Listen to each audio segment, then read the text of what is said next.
From the first time that I saw you, I was taken by surprise.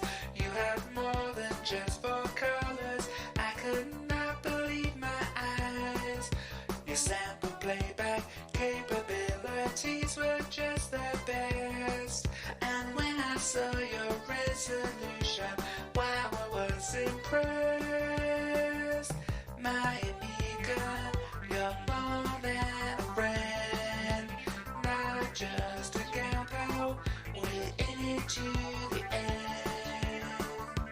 I can tell you exactly what you mean to me, but I know you'll always be inside my heart. I love when you get serious with desktop publishing. Just your painting, girl. Well, you are number one. When nothing quite will hit the spot, you're awesome at coding. And when we chill and play together, there's always the most fun. My Amiga, you're more than a friend, not just a gal pal. We're in it to the end. I can tell you exactly what you mean to me, but I know you'll always be inside my heart. When I turn you off, when I push your buttons, I always feel sorry the next day. I wish I could be with you every hour. I love it when you light up. It makes me feel so gay.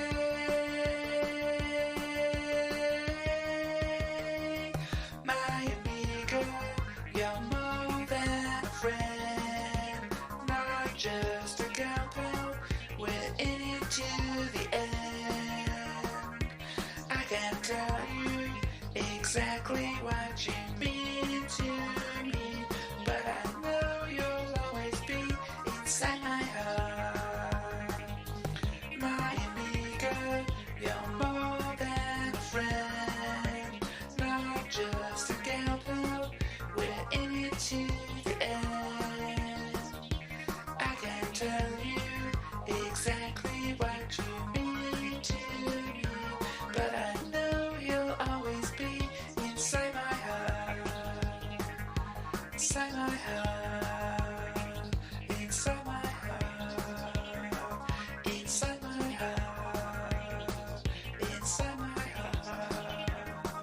Inside my heart. Inside my heart. Inside my heart. Inside my heart.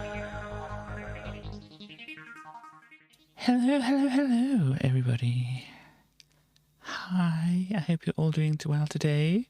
I have a moderate amount of energy. Enough to start.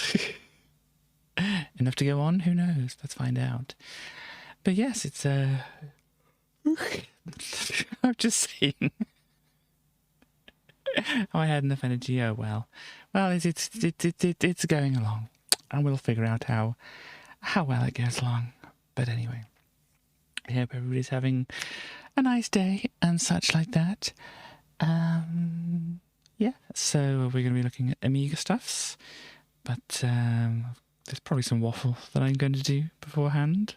Oh yeah, and one thing is like you may have noticed. I know that at least somebody noticed that in last stream, I think I did mention it, but the smoke alarm that was going off was very noticeable, at least to them. But it seems like somebody's come around and fixed things today, or not today, for today at least. It's likely they had no idea this was going on, but yesterday I think they fixed it. It's going well already, isn't it? Anyhow, but yeah, so the smoke alarm shouldn't bother us for a while now. I did get something set up to hopefully deal with the situation if it was still going on. it's like only a tiny bit sad that I don't get to test it out. But I'm glad that it's not going on, because, you know, you may only have to hear it for like 4 hours or whatever whilst I'm streaming. I had to hear it all the time. It wasn't the most pleasant thing in the world, especially when you're trying to sleep. It's lots of like put something over the ear that was at the top and just like try to drown it out and stuff like that. But thankfully, I don't have to worry about that at the moment. So that's good. I do have a thing which I might leave for later. So I'll just move that down in the list of things here.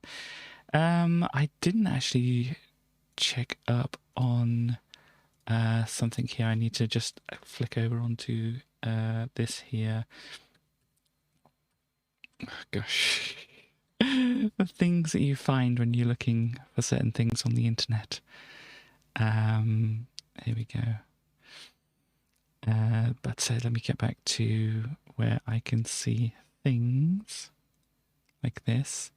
Move this out of the way at the moment whilst I'm looking at things over here. Yes, I was doing a search for itch.io. It's like itchy palms, itchy this, itchy that, itchy whatever. And like, no, actually, Google, no, not that.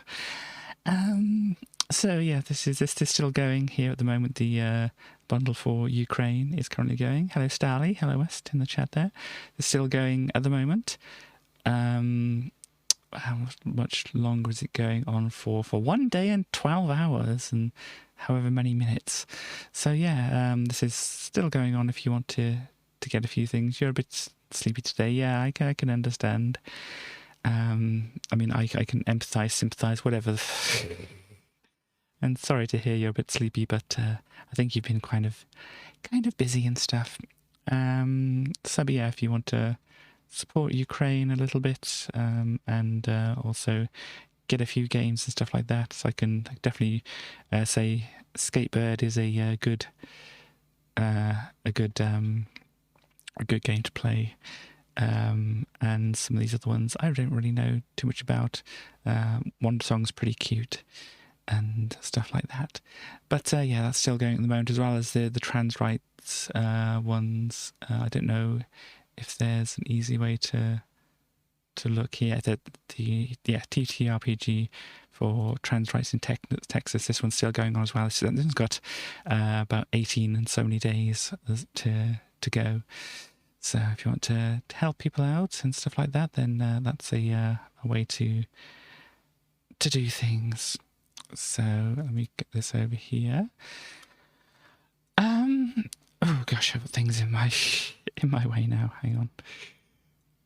I need like a big array of monitors all around me. Then I get to lose things on like which monitor is what on and stuff like that. But yeah, so one thing that you may have noticed, and I've been talking about for a little while, is you've possibly noticed the thing at the top of the screen has disappeared at the moment. Let me find it so I can find it here. The follower goal here, because as I said, it wasn't reliable enough. So what I've decided to do at the moment is we're going to go for a thing which, it can only increase and hopefully doesn't increase at a quick pace, but it's probably going to be increasing, which is, let me actually get over to here. Oh no, what am I doing? Don't do that. It's not what I want to do at all. Oh gosh, everything's been misaligned there. Never mind. But yeah, so something which can change. And I said I will only accept legitimate pennies being put into the jar, and only my mods can actually do that. So I'll deduct pennies if they are incorrectly put into the jar. That's the only way it can go down. So behave, my mods. I'm sure you will. But yeah, so I decided to tie the goals to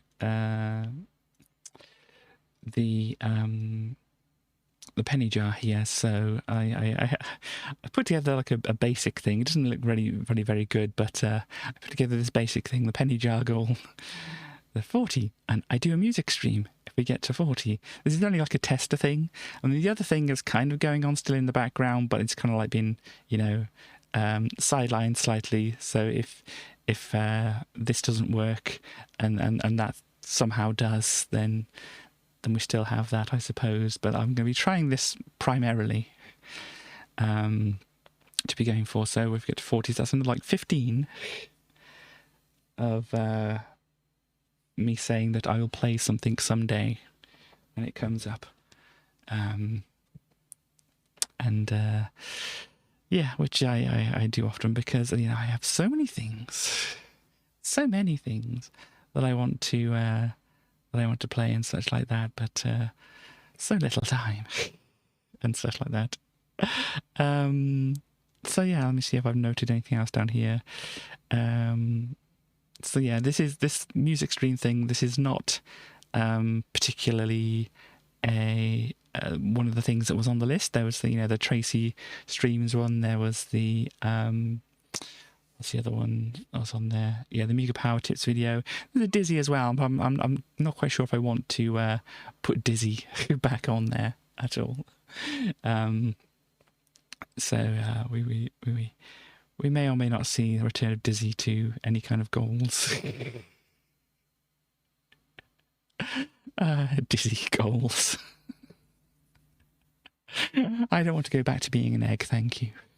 But yeah. So, what else we got on here? Let me just check.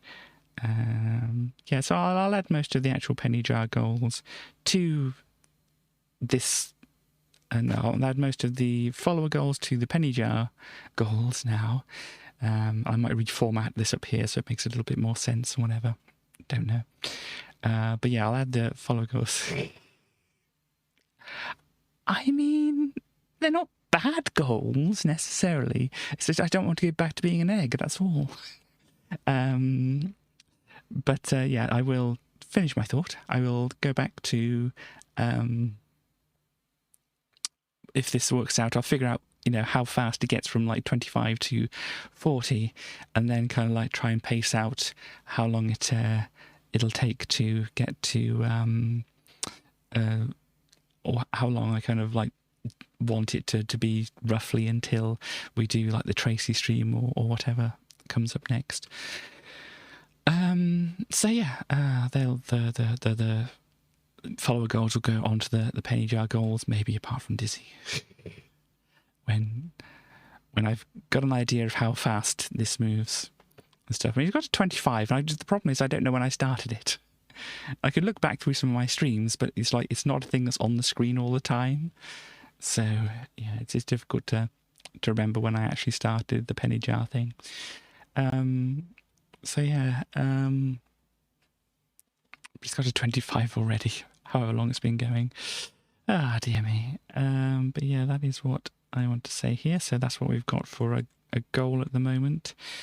And then I can go back and set things up here. That is the waffle. I mean, surprisingly, it didn't take a long time to do the waffle. Now we've got to do the other waffle before we get to the Amiga Format magazine here, which let me just rearrange my windows slightly.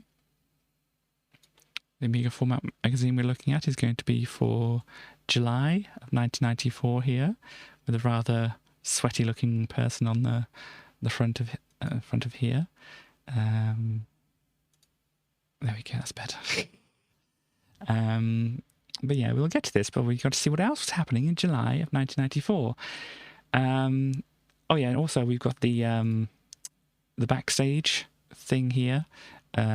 This was like the thing that came along with, if you subscribed to Amiga Format, this would come along with it, and this is showing what is on July of 94 one here, so we can have a look at that as well, just to kind of get an idea what's on their subscriber discs and what they give to subscribers. They give subscribers like basically a little pamphlet, in a way. But we will get onto that. But there's also all the other stuff that happened in July of 1994 that we need to go on to. There's a couple of things which I'm going to mention because they kind of like affect the future from this point. But I don't really want to dwell on the issues too much. I just want to note that these are when these things happened. So in July of 1994, we have Amazon becoming a thing, where Jeff Bezos, started the company in his parents' garage with his own money.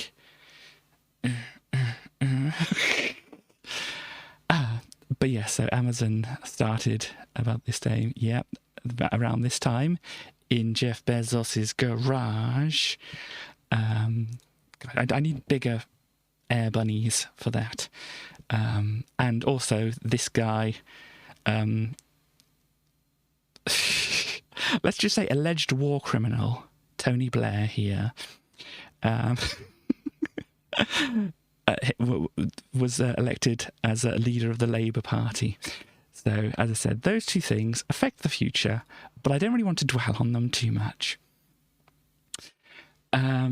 But what actually did happen, which we are going to have a little look at, I don't know how much I can get into details on some of these things, but these are things that did happen here. So we have Comet Shoemaker Levy 9, which broke apart in July of 92 and collided with Jupiter in July of 1994. Providing the first direct observation of an extraterrestrial collision of solar system objects. So yeah, I remember there being a big thing about this at the time. It's like, ooh, there's a comet that's like crashing into Jupiter and stuff like that. But yeah, as I said, the comet was discovered by astronomers Carolyn and Eugene M. Shoemaker. Let's have a look at the pictures. This is Carolyn Shoemaker and Eugene Shoemaker here, and David Levy also, looking very serious there. An explosion going on in the background. I'm guessing that's possibly simulated what happened to Jupiter. I don't know if you can see that too clearly. Let me see if we can open this up slightly in a new tab and get a bit of a zoom in. Yeah, it looks like it's from a film, doesn't it? Really. Like, we need to stop the thing from crashing into the planet. Oh no, what's happening? This is the future. Or something like that, But anyhow, let's go that off there. But yes, it was observed in 1993 and it was observed in 1993. It broke apart in 92. So that they didn't see it broken apart and whatever. It had been captured by Jupiter and was orbiting the planet at the time. So there we go. The Schmidt telescope in the Palomar Observatory in California. It's the first active comet observed to be orbiting a planet and had probably been captured by Jupiter around 20 to 30 years earlier. So, yeah, it was like possibly, what would they be like in the, I'm trying to do maths, 60s, that it might have started floating around Jupiter and people didn't notice it until it had already broken apart, and that. So its unusual fragmented form was due to a previous closer approach to Jupiter in July of 1992. At that time, the orbit of Shoemaker-Levy 9 passed within Jupiter's Roche limit, and Jupiter's tidal forces acted to pull apart the comet. There we go. So they collided with Jupiter's southern hemisphere between July the 16th and the 22nd. The speed of approximately miles per hour is what we generally use here in the UK for speeds and things like that. So 37 miles an hour, you wouldn't want to get hit by that. What is this? Or hang on, the fragments collided at a speed of approximately 37 miles per second. Sorry, miles per second. Didn't realise that was saying miles per second. I was getting very confused at that point, but miles per second, actually travelling roughly around 134,000 miles per hour. You definitely wouldn't want to get hit by that. That does make more sense. That was like a nice gentle boom. I haven't really turned on that part of my brain which, actually tries to fact check these things. Prominent scars from the impact were more easily visible than the Great Red Spot and persisted for many months. So there we go. There's a bunch of other details if you want to look up any of this information here. There's an animation of an orbit here. Some brown spots marking the crash site. Sorry, you're probably not going to be able to see that because I put it in the wrong window. Let's go back to over here. So these brown spots here are where the collisions happened. This is the Great Red Spot, I'm guessing here. So yeah, they were very visible here if you could actually get a telescope to see Jupiter well enough. So let me get rid of that there. So yeah, it's a lot of stuff and some... Oh, this is saying about some of the planet Ganymede here. One of the moons or satellites, it says here, of Jupiter might have had a similar incident with these markings going across here.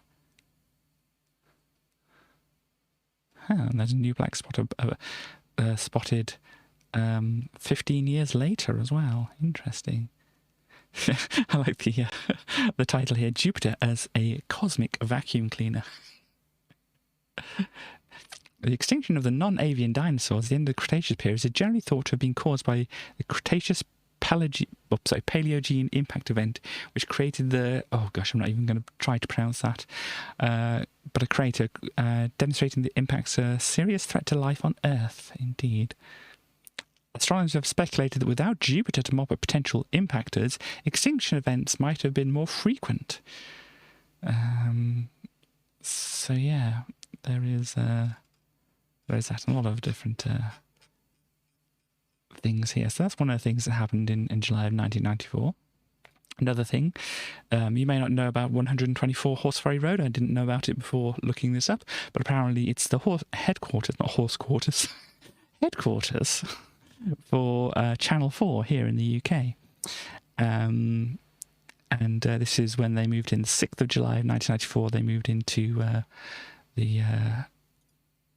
these headquarters here. And just seen here, they've got a big, oh gosh, a big 4 in their, well, I say front lawn, but it's not really much of a lawn, is it? That's a pretty neat looking sculpture. But there we go. That's I have very little to say about this apart from this is when this happened and it's apparently around Westminster, Victoria and stuff like that. If you know anything about London, which I know a small amount about. There's also a television programme on the BBC called Pets Win Prizes. Just imagine like Crufts, but less formal, on TV and covering more animals, and you get the kind of idea. But yeah, there we go. We had was it Dale Winton as the presenter here. So there we go. There doesn't have so much to say about it here, and I don't have much to say about it myself. It didn't go on for too many years, just about a couple of years here, really. But it's just like, you can see what it is like here. In the first rounds, the owner's pets competed in games of skill and agility. Depending on what animal they were, this could vary from a snail race to a dog pool. The owner whose pet won each game had to randomly choose between two envelopes, one which contained a prize for them and the other prize for their pet. Wouldn't you feel like sad if you got a prize for yourself, really, honestly? The prize of the final was determined by a cat known as the Professor, who will be placed at the centre of a hexagonal board, which is divided into 6 sections, each of which corresponded to a prize. The owner won the prize from whichever section the Professor's front paws were in after 30 seconds. So there we go. Yeah, it didn't last too long. But moving on here. There's also another television program called Room 101. If you don't know about what Room 101 is, it is named after a torture room in George Orwell's novel 1984, which you may have heard of, which reputedly contained the worst thing in the world. And funny enough, Orwell himself named it after a meeting room in Broadcasting House, being a place a BBC broadcasting centre, where he would sit through tedious meetings. So yeah, it's basically you have like the presenter and a guest, and the guest would say, "Oh, I hate this thing or that thing or whatever," and they would try to get it consigned to this Room 101 to, like, you know, in thought alone, eradicate it from history, which, you know, in some circumstances is like, maybe that's not a great thing, but it was played off as a comedy. Yeah, explaining this makes it seem a lot worse than it actually was. But yeah, it was pretty bad because it had Boris Johnson on it, and like, yeah, gosh dang it. But yeah, there we go. There's that. What else was there? Oh, there was. Scroll up here to show you what this is actually in reference to. This is the Thunderbirds TV series, a thing created, British science fiction television series created by Jerry and Sylvia Anderson. We've got pictures of Jerry and Sylvia. There's Jerry Anderson, and there's Sylvia Anderson with one of their little puppets, or they didn't call them marionettes. Yeah, super marionation. Like, so, you know, super of being better here, and marionation is like the marionettes, the puppets here, so they could do more with the marionettes than had been done before. But I think a lot of UK people will be aware of Thunderbirds and other things by Jerry and Sylvia here. But the reason this is noted, because the original series was actually created in, I think, the 1960s, was it? Yeah, original release September 1965 to December of 1966 here. And there's also Stingray, Captain Scarlet and Mr. Ons. And yeah, obviously this one, which was Thunderbirds here. But the reason why it's appearing in 1994, and especially July of 1994, is, if we get to the bit that I highlighted, it's a bit way down here. Okay, 2 re-edited series based on condensed versions of 13 of the original episode aired in the US in 1994. So yeah, the US got a slightly cut down version of a few of the episodes that were first broadcast in the 60s. About 30 years later. So that's what is going on here. I don't know if there's a better picture of like the puppets and things like that. Well, not here. But yeah, there we go. That is what that was there. So let's move on here. I know little about this game, but anybody who likes Star Wars games might want to know that a Star Wars game called TIE Fighter was released in July of 1994. on DOS, Macintosh, and Windows. And this is kind of what it looked like a bit here. You can zoom in here. Got some kind of like early 3D stuff going on here. Looks pretty neat. And oh gosh, can we go back here? Developed by Totally Games and published by LucasArts, of course. But yeah, there's no real reason for me to mention this other than, you know, Star Wars is a big thing and this might help place events for some people. Plus this also kind of looks kind of neat as well. I don't know how fast it would have run, but at least it wasn't running on the Amiga. It was running on DOS and stuff like that. But there we go, there's that. Oh yeah, we haven't gone to the charts yet, have I? I kind of skipped over the charts accidentally. We'll get back to that, don't worry. We also had Teenage Mutant Ninja Turtles Tournament Fighters. And yes, this is when they still had to call it Teenage Mutant Hero Turtles here in the UK. It was released on the NES, Super NES, and Genesis/Mega Drive in July of 1994, roughly. So yeah, it's just kind of scattered all around this area, but this is what came up when I looked for July of 1994. So there we go. And all three versions of the game will be re-released as part of TMNT, the Cowabunga Collection for Switch, PlayStation 4, PlayStation 5, Xbox One, Xbox Series X and S, and PC in 2022. And basically what it was a fighting game of sorts, where, you know, you could be probably the turtles or other types of creatures from the cartoon there. And I'm not sure if I ever saw Hothead in the cartoon. Certainly doesn't ring a bell.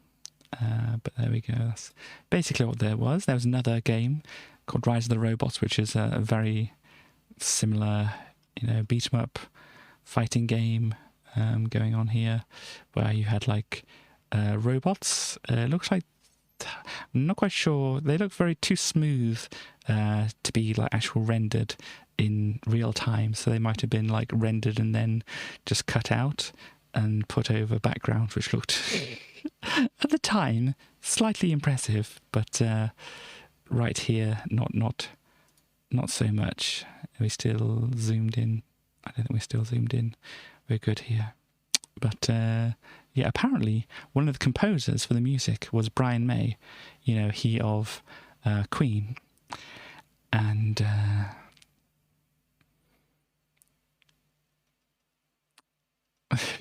this article's plot summary may be too long or excessively detailed. Dear me, but there we go. So, yeah, there's a Amiga version, apparently, of this as well, which I think I knew of, but was out on quite a few different things here. Amiga CD32, DOS, Mega Drive, Game Gear, Super NES, 3DO, and the CDI. Ah, gosh. I think we've brought up the CDI before. Brian May saves badges. Indeed he does. And hello, stars. But yeah, I mean, I think we talked about the CDI before, how that was like not very successful, along with, you know, the CD-TV and the CD32. And I think the 3DO had a very similar fate. So 3DO from Panasonic as well. It's just like, yeah, the early CD systems really didn't quite catch on so well. I think it's when the PlayStation came in that, you know, they finally like got an idea of what to do with the extra data and stuff like that. But yeah, it's basically, it says Brian May, a couple of tracks from one of his albums, Back to the Light, apparently. So I don't know how much he was actually involved in much with the game, rather than just him saying, "Oh yes, you can use my 2 songs." But there we go. So let's move on. We have the PlayStation does produce mind-boggling effects. We have this one, which if you looked at the charts first, which I usually do, but I forgot to do today, we probably would have seen. I mean, we saw, I think, like last time, some Prodigy or a Prodigy song coming up. But yeah, this album was released in July of 1994. Music for the Jilted Generation. You may be aware of it. It was one of the ones which I saw a lot of here. The album is largely a response to the corruption of the rave scene in Britain by its mainstream status, as well as Great Britain's Criminal Justice and Public Order Act of 1994, which criminalised raves and parts of rave culture. So there we go. Many years after the controversy died down, Liam Howlett derided the title of the album, which he referred to as stupid, and maintained the album was never meant to be political in the first place. Well, anyhow, but you may know songs off this one called Voodoo People or Poison or No Good. Start the Dance, I think that was the one that was on the charts last time. But yeah, there was this here. But yeah, just to see if there's anything here. But obviously at the time it was like getting a lot of new kind of sounds and things like here. So you can see Liam here was using like synths and drum machines and other stuff on here. So they were, you know, trying out some things. And we saw the release of The Lion King, I think, last time. This time we've got the actual release of the soundtrack. Was released, it says here, May 31st of 1994, so pretty much, actually June, July, I don't know. It did say July, but yeah, some of these are going to be just a little bit off. I'm just going by what some sources tell me. But yeah, so I think my younger brother had the album, and so I listened through to it maybe a few times and whatever. And so it's got the songs from the film here: Circle of Life, I Just Can't Wait to Be King, Be Prepared, Hakuna Matata, and Can You Feel the Love Tonight.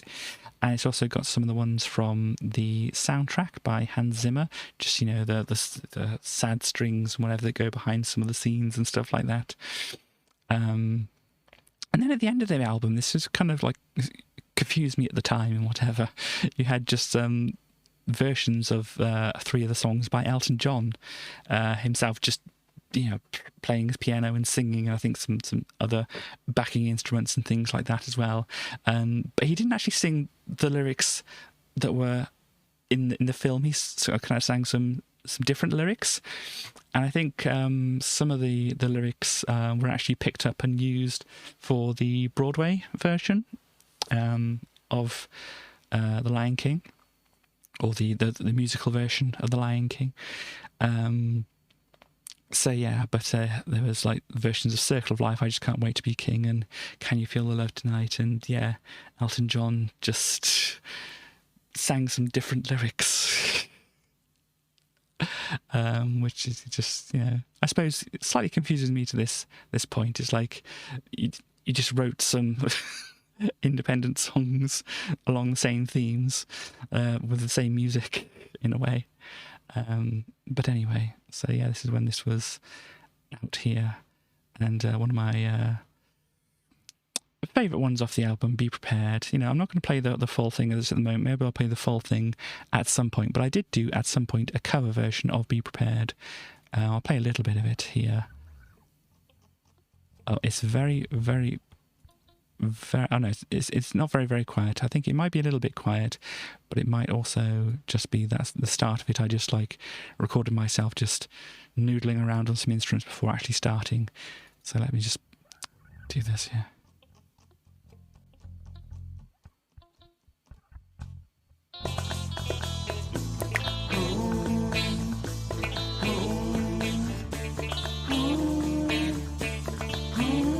I of retention are as wet as a warthog's backside. Thick as you are, pay attention. My words are a matter of pride. It's pretty neat. Yeah, I decided to like obviously go for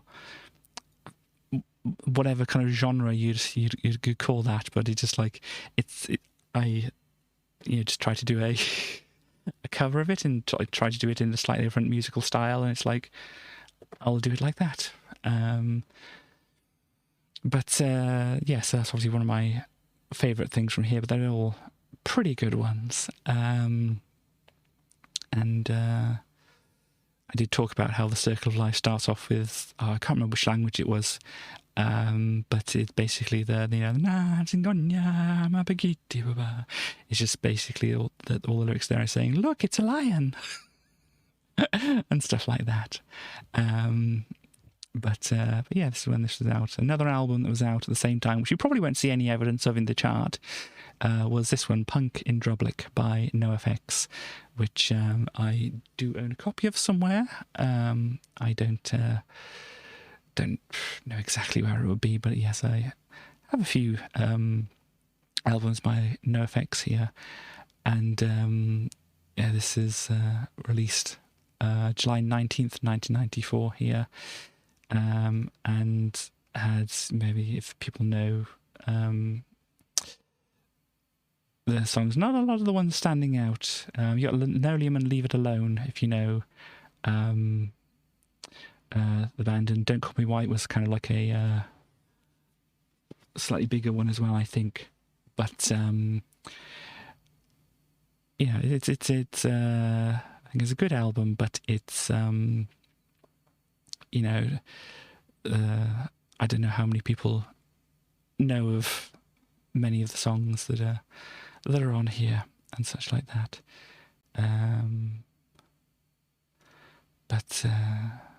But yeah, that was another thing was out. Another thing that was out here was Forrest Gump.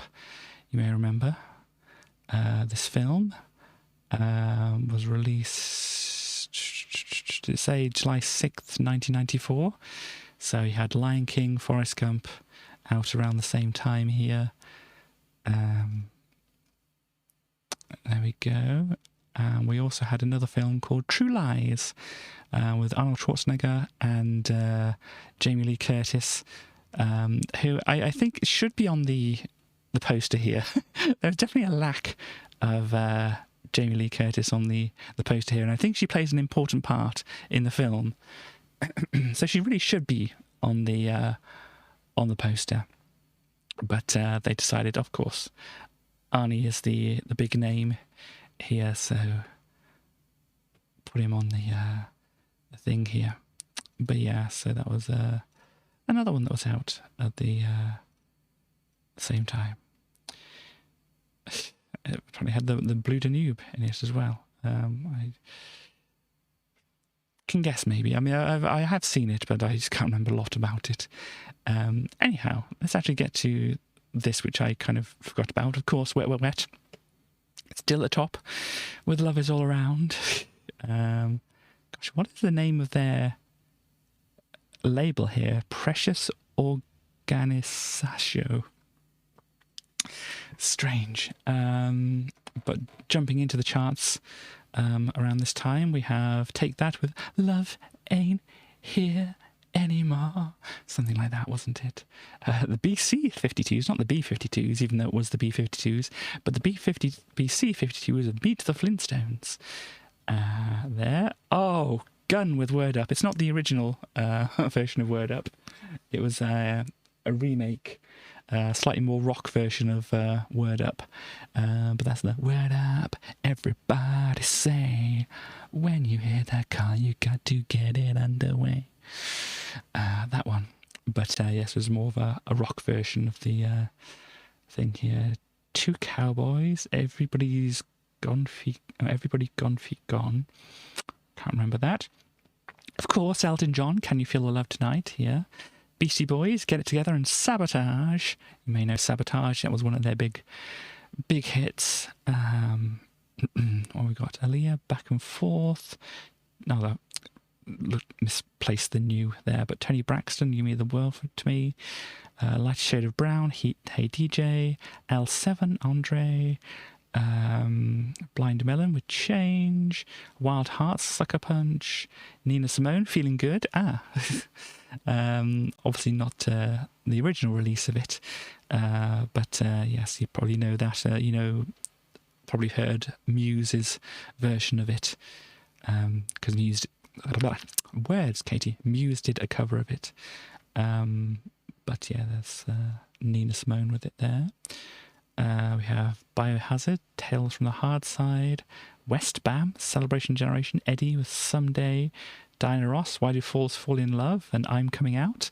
A good pair of songs here. I don't know exactly why it would have been on the chart at this point, but, probably in some movie of some kind.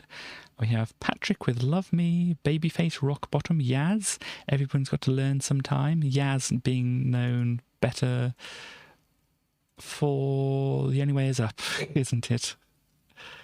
Yeah, The Only Way Is Up.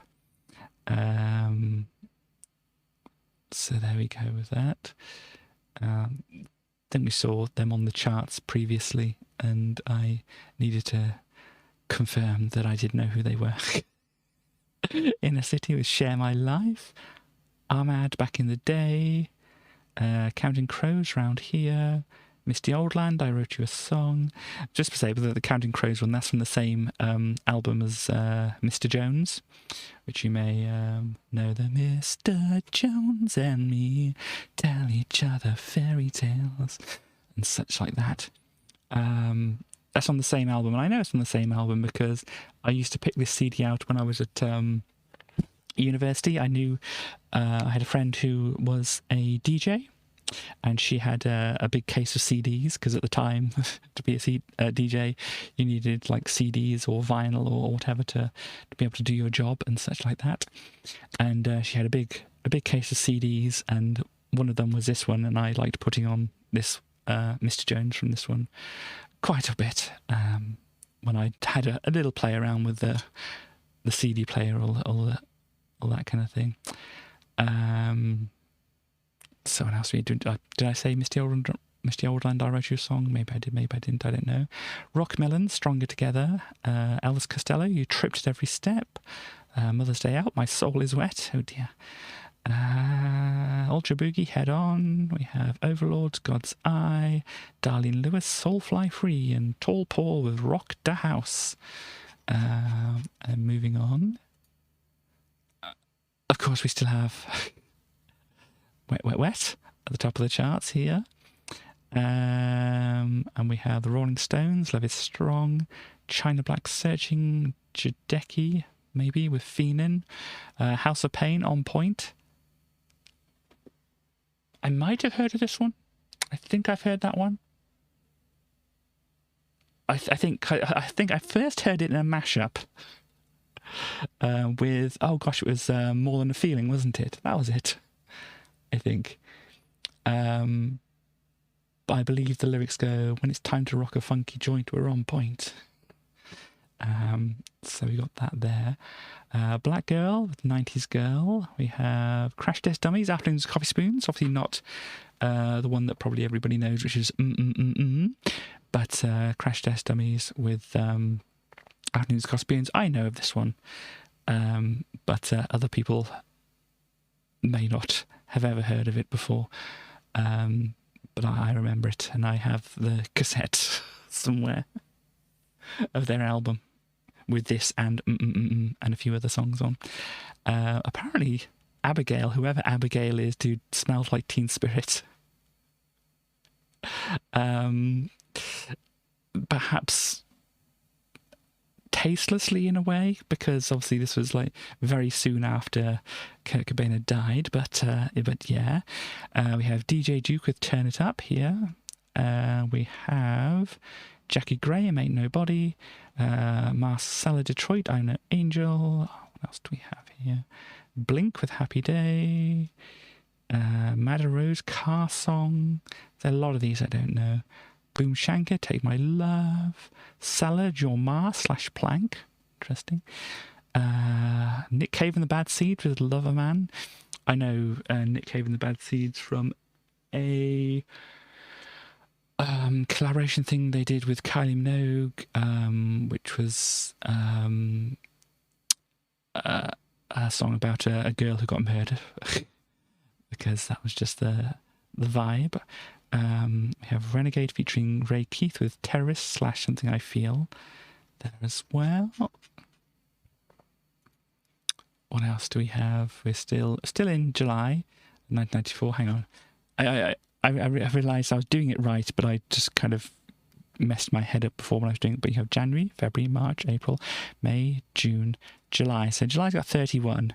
So we're going to have to go on for another couple. Or I'll forget otherwise if I don't go on. That I've done it and we'll miss a week. But still, Love Is All Around, number 1, still here.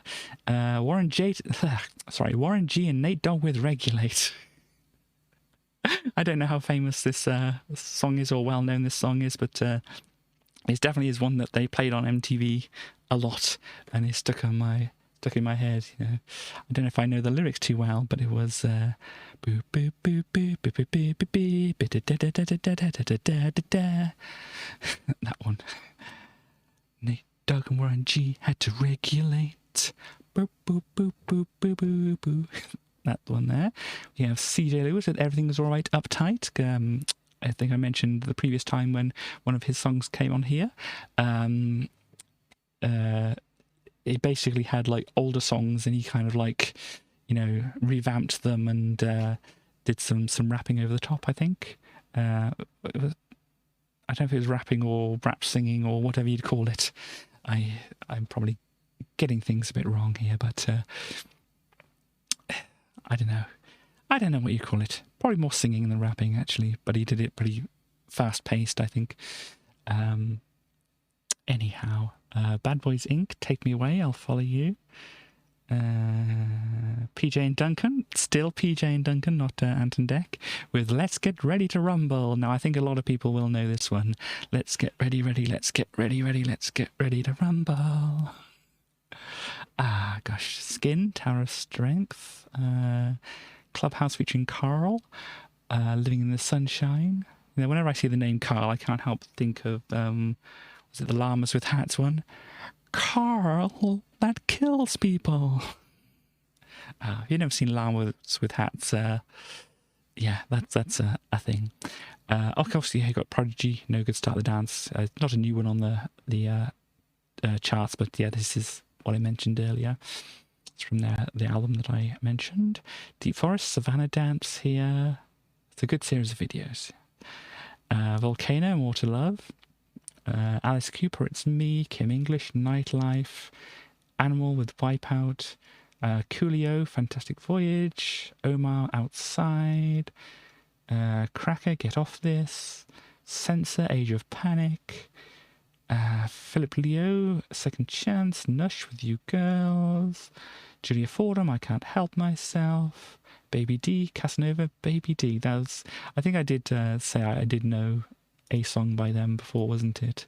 Let me just check it out here. Yeah, Let Me Be Your Fantasy. I remember that one. What else do you have? Breeders, Head to Toe there. Tea Party, The River. Indeed. What else do we have here? And Joey Beltram, The Caliber. A lot of ones coming up here that I don't really know so well. Or at all, in fact.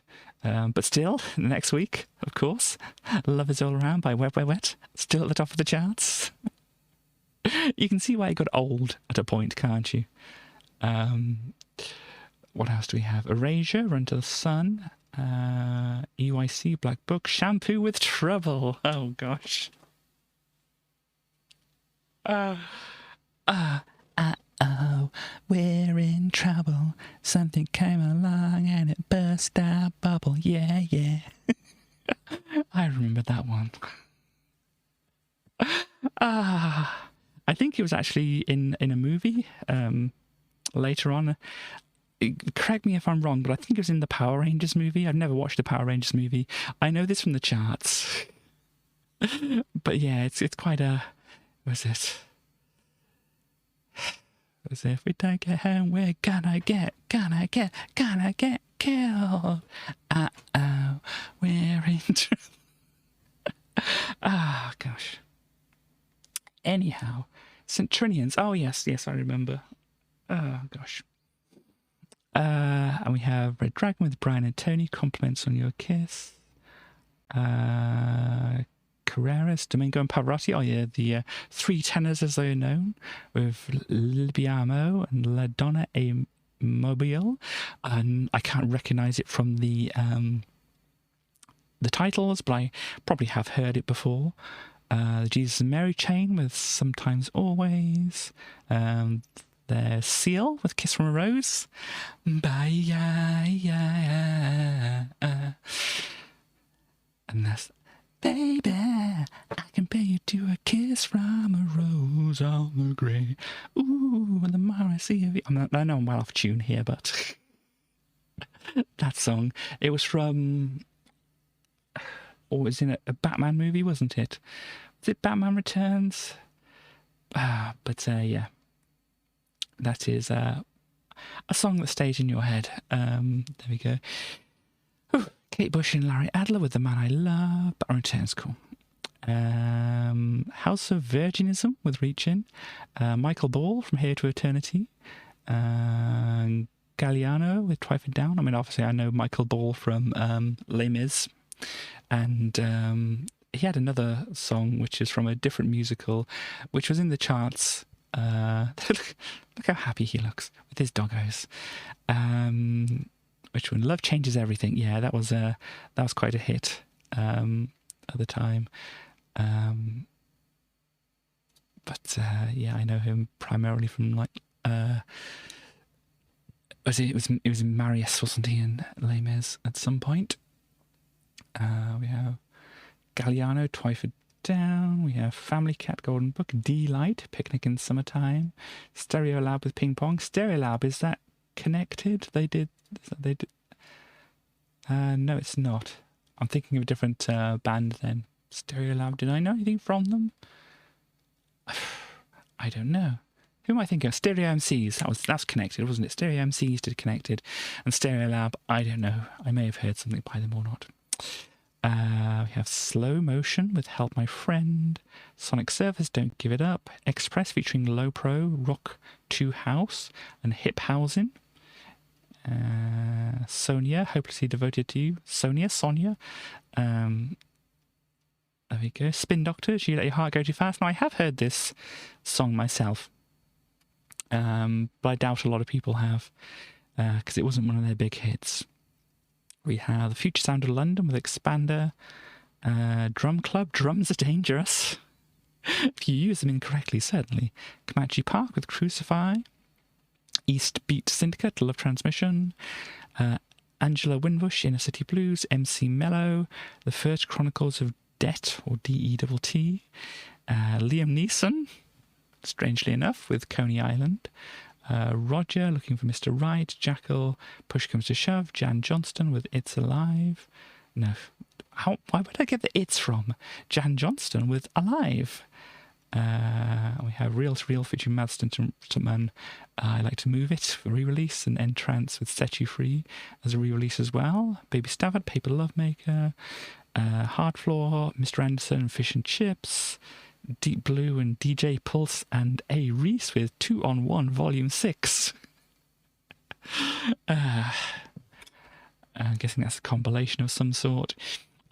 Eat Static with Survivors, or Hue and Cry with Just Say You Love Me, and Boston with I Need Your Love. Obviously Boston, as I mentioned before, that was More Than a Feeling, and I don't know if I know any other ones by them, but these are the ones that hit the UK chart if you need to know about Boston. But yeah, I know about More Than a Feeling. It was in, was it Guitar Hero at some point? But yeah. And we have one day of July, and said if I don't go to it and look at it, I will forget that I did it or didn't do it. And yes, 31st of July going into August here. Still we have Wet, Wet, Wet at the top of the charts.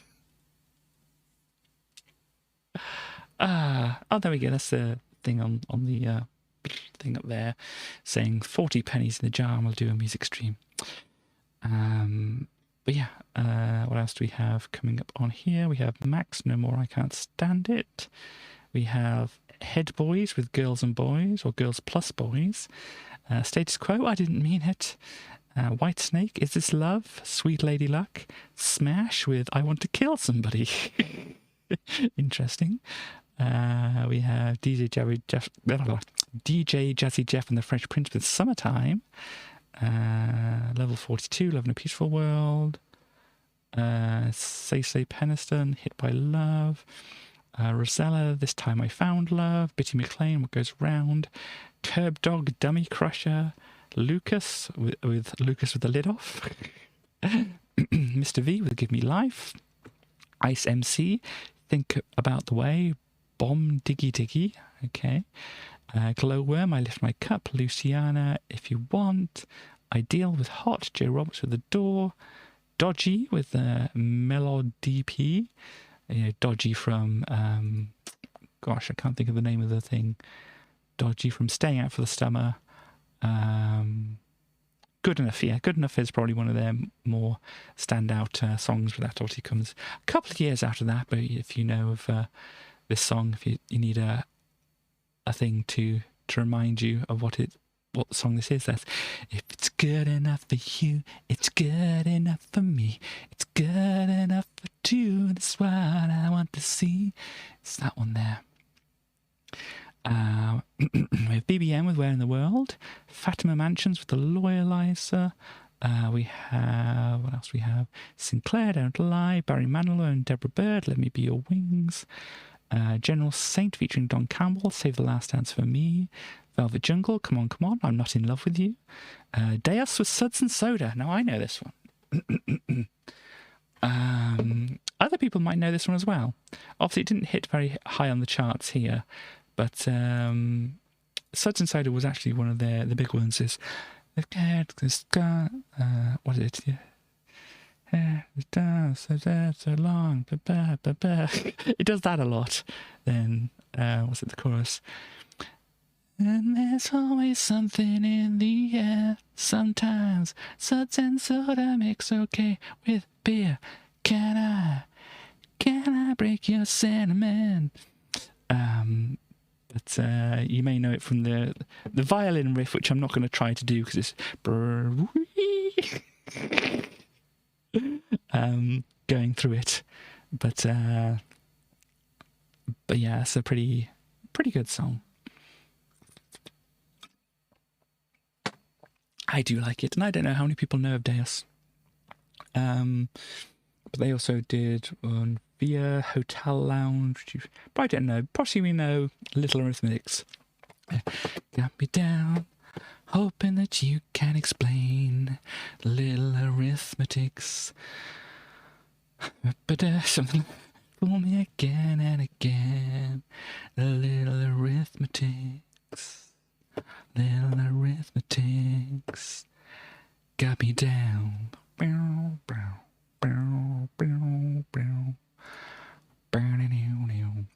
Yeah, like that.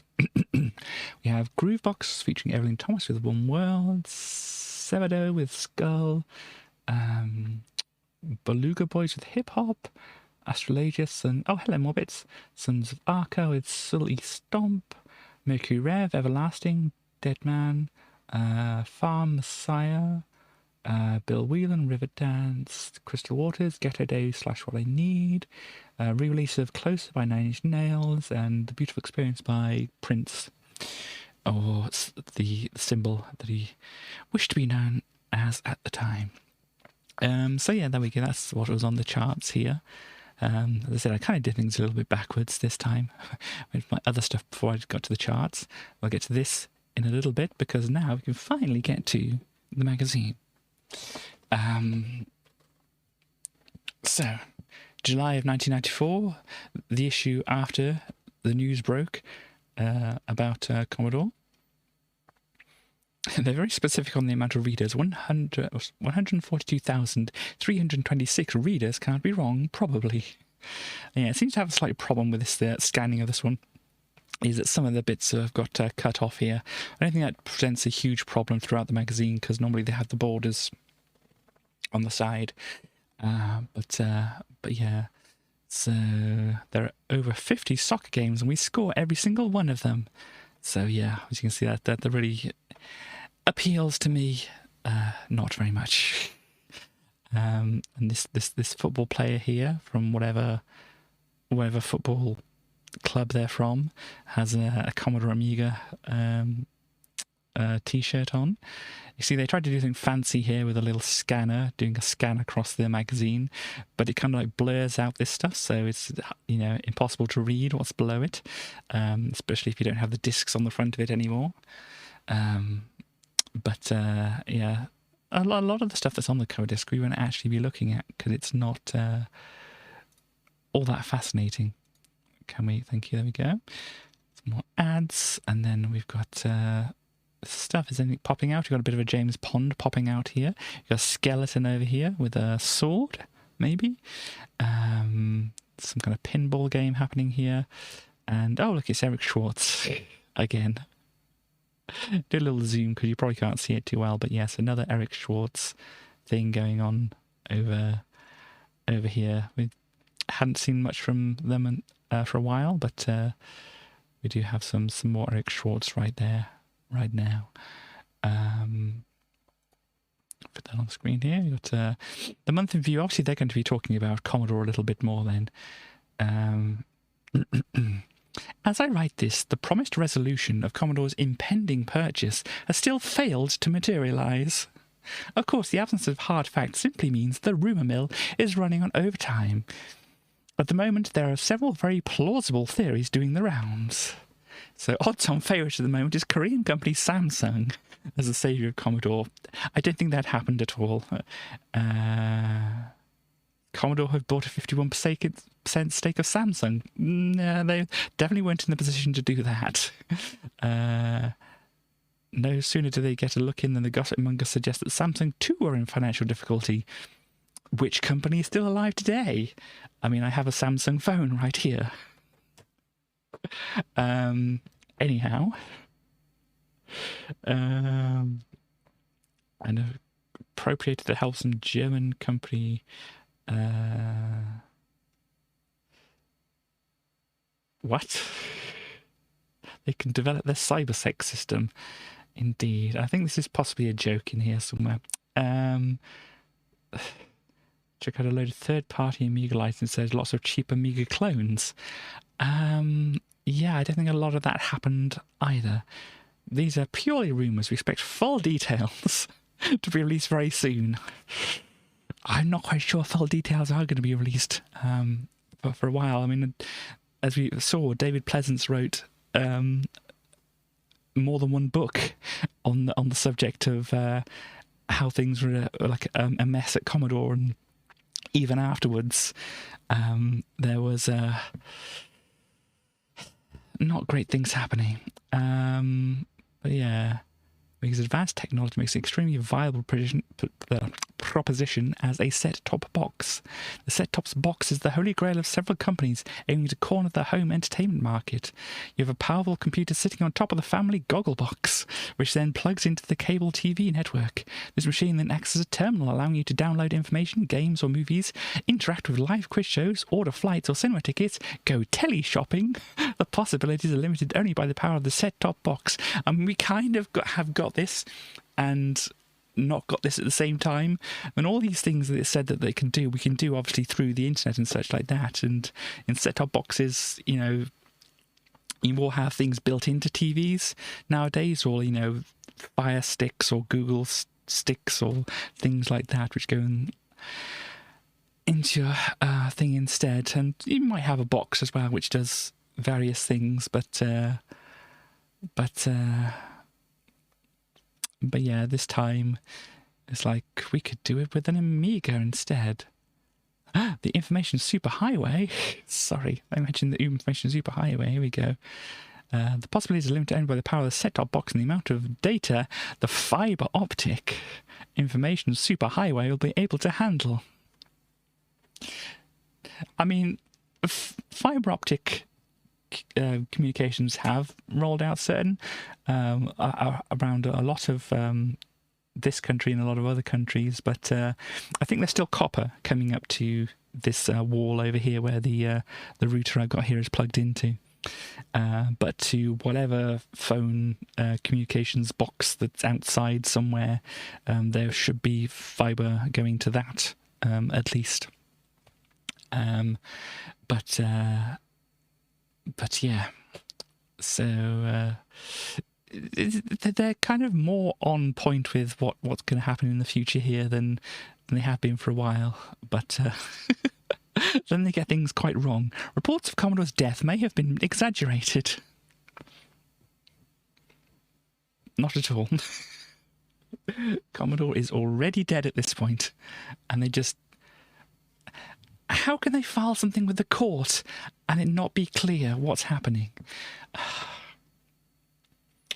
I don't understand. So this is why I don't want to get the books by David Pleasance, because it's just a lot of like, what even is going on here kind of stuff, you know? I know, you're thinking if I read into the details and found out, I'll be going even more like, what the heck? I don't think I can handle it. Ah, dear. Life for the Amiga continues as normal, with not one but two separate companies about to produce CD-ROM drives for the A1200. Commodore didn't want to do it. But there we go. One only has to look at the PC and Mac market to see what effect the shiny disk has had on the software. Yeah, I could get into rants and things here again, but... Babylon 5 then? What a stonker! There's some good English slang for you. If you don't... Well, if you do and don't speak English, I mean, when's the last time you heard somebody say, what a stonker? You know, in earnest.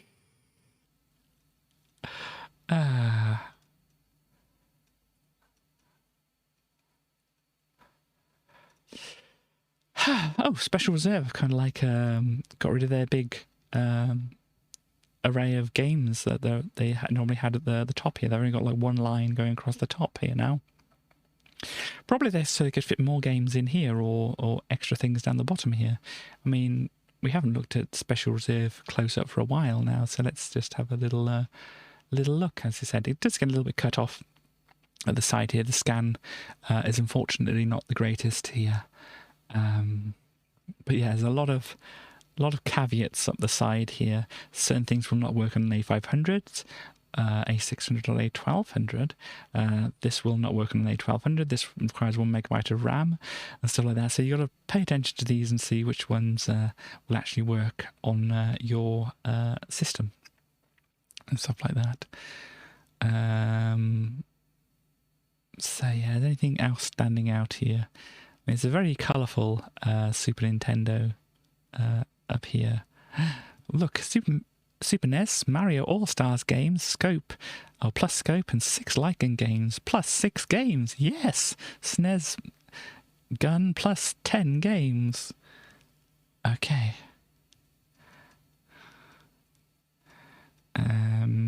What else? This Amiga CD32. Still existing there. I don't think I saw very much of these magazines really after this point. I mean, there's probably some that we did buy and that kind of thing, but as I said, I was kind of getting into more music and stuff around about this point and that, so I was kind of more focusing on that kind of thing. But there we go. I was kind of interested looking over here because it kind of looks like they're wrapping up a possum here. But no, that's a piggy bank. I can see now it's a piggy bank, but it looks like they had like a possum and they were like, putting a blanket over or something like that. Especially when it's like very small. Kind of looked like that's maybe what they were doing. But no, it's not a possum, it's a piggy. So there we go. Yeah, so onto the cover discs. Now, this one here, I'm not going to look at because basically what all this program does, this Clarissa program, is it takes existing animations that you've made on your Amiga and make them run smoother. So, firstly off, I don't really have any available animations to put into this program, and all you would see is like, oh, this is slightly stuttery, but now it's less stuttery, and whatever. So, it's not really worth looking at it, and kind of like in this day and age, it's well past its use. I was thinking a little bit earlier, it's like, how many people do you think have used this program in the last 10 years? There's probably one person. Probably somebody has used this in the last 10 years. But, this is... When it was released, it was like a niche product.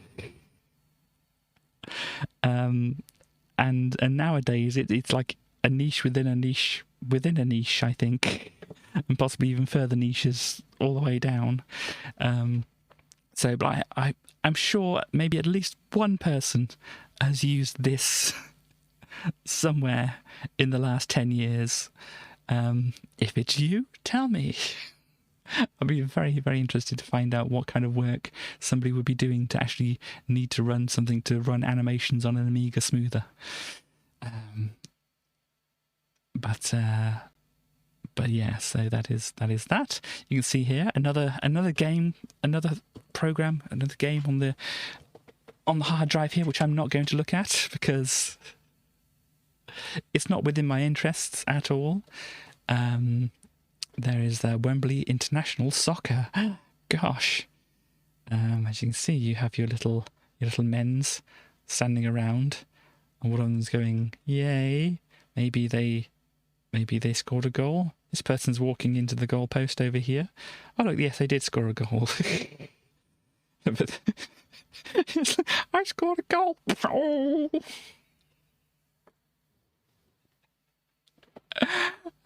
Gosh.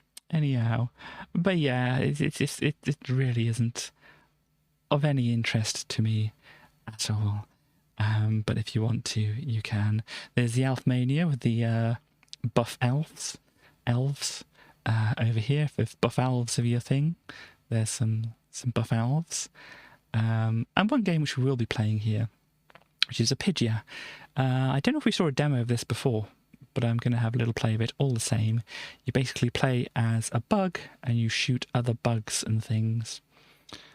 So we'll be looking at that. And we're going to news and stuff here. So yeah, let's pop back up here. And then we can get into the... Did I... I doubt it. But this is really within the hands of my mods. No, that was not a I will play it someday. This is like, I'm definitely going to play it now because it's on the cover disc. I did I? And that I may have played it before. But there we go. I shall leave it in the hands of my mods unless it gets, what's it, egregious? I think that's the word. But anyway, we have a thing set up here. You can see the framing of this isn't quite right. I mean, I could change it around, but then going back to my A1200 desktop thing, it's perfectly framed, and then just loading this disk off here, it's not. So there's a possibility that when we actually get into the game, it's going to be framed correctly. It's just like whatever video mode they're using here is somehow not quite right. But let us have a look and see what we've got here. I think we can like click on these. Yeah, we can click on those as well. Push the F keys, we can click on them. Ooh, this is probably loud, isn't it? And yes, I am going to comment on that. Let me get the thing. I mean, I don't know if people know what I mean when I say I'm going to comment on that, but I'm sure some people know what I mean when I say I'm going to comment on that. This, as you can probably see, has Japanese on it across here. This is katakana going across here, and it purports to say here, Apidia, which is the name of the game that we're playing. I had a look at this before, and I double-checked it because I thought, that doesn't look quite right. We do have an A. That first character there is an A. The second character, though, if they put a circle instead of those two dash lines at the top there. That would be P. But as it stands, that's more of a B sound. So you've got a B. And then the last one here is a combination of things which doesn't actually exist in Japanese, or at least not commonly. You got the it's a chi sound, but with the two little marks at the top means it's a G sound, and the little other thing down there, which is a ya, makes it a ja sound, which, as I say, is not a common way of doing this in Japanese. So you've got abija instead of apidja there, and they could have had apija, which would have been, fairly close, but maybe, normally the B is a thing like this would be like, if you saw avija, then that would make sense there, but yeah, they've somebody's known half of what they're doing there, but they don't know, completely what they're doing, is what I'm saying. Yeah. And anyone who knows some basic Japanese, I'm guessing what they did is they said, "Oh, we need something that's in Japanese, make it look more cool." And so they said, "Quick, somebody have a look in a katakana dictionary or whatever, and find out what characters we need to spell out a pija." And somebody said, "This looks about right." So yeah, I'm just checking the volume level. I think the volume level is good there. Then let me pop back over here. There's a possibility that not very many people care about incorrect Japanese on here, but it did interest me to see that they kind of got it wrong. But anyway, so I can mash the fire button to shoot. When you pick up these things, and you can do wiggle the joystick back and forth to get the power-ups at the bottom of the screen. But as I said, I have to mash the fire button here. Wiggle, wiggle, wiggle. There we go. We've got more of a shooty thing going on here. Oh, speed up. Yeah, unfortunately on a lot of Amiga games, you would have a joystick, so you just wiggle backwards and forwards like this. Stop it. But I do have an option in here to change my input here. No, is it game ports? I should be able to put an auto fire on here, so it's a little easier to play this, because basically I can't show you the Amiga joystick that I have because it's in pieces and whatever, but there's a little switch on the back of the joystick which would basically turn on auto fire using a 555 timer, which we found out a little while ago. But yeah, so I can just turn on an auto fire. Speed. Oh gosh, I'm already going fast enough. That's cool. Let's get this shot power up.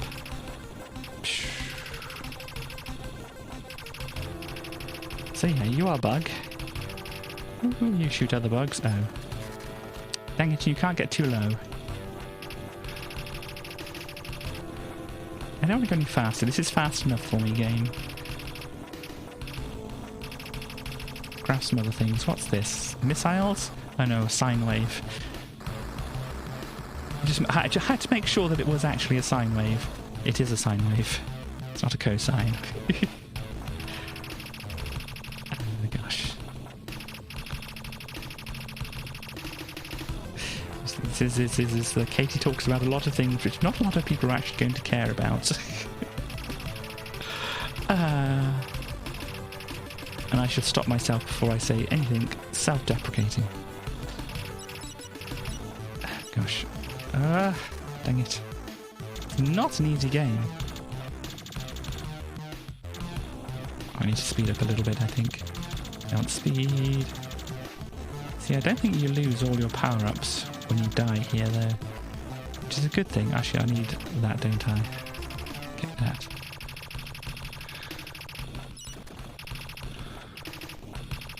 Oh, dang it. The bug shot me.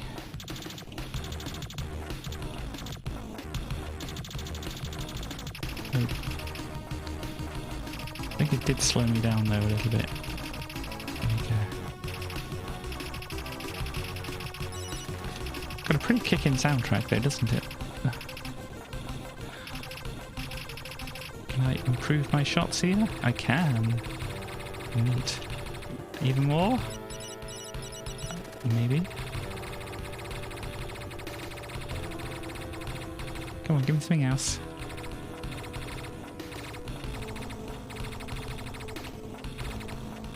I think it's going to be missiles there, maybe.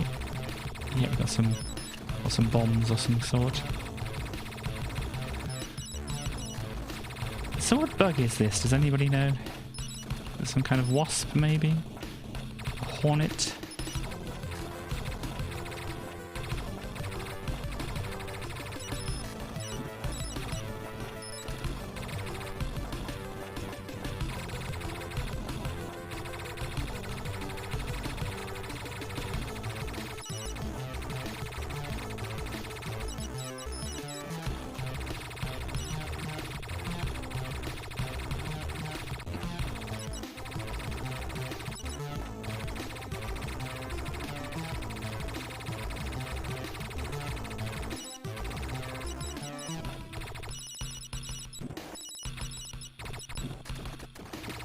Yeah, I cleared the stage.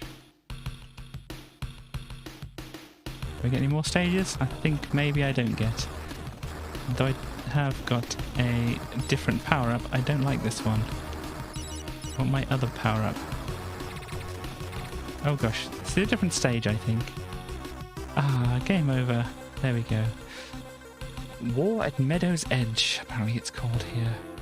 Oh, so it's got three things. They have I don't know if Chaos has shown her head around here, but Stars has.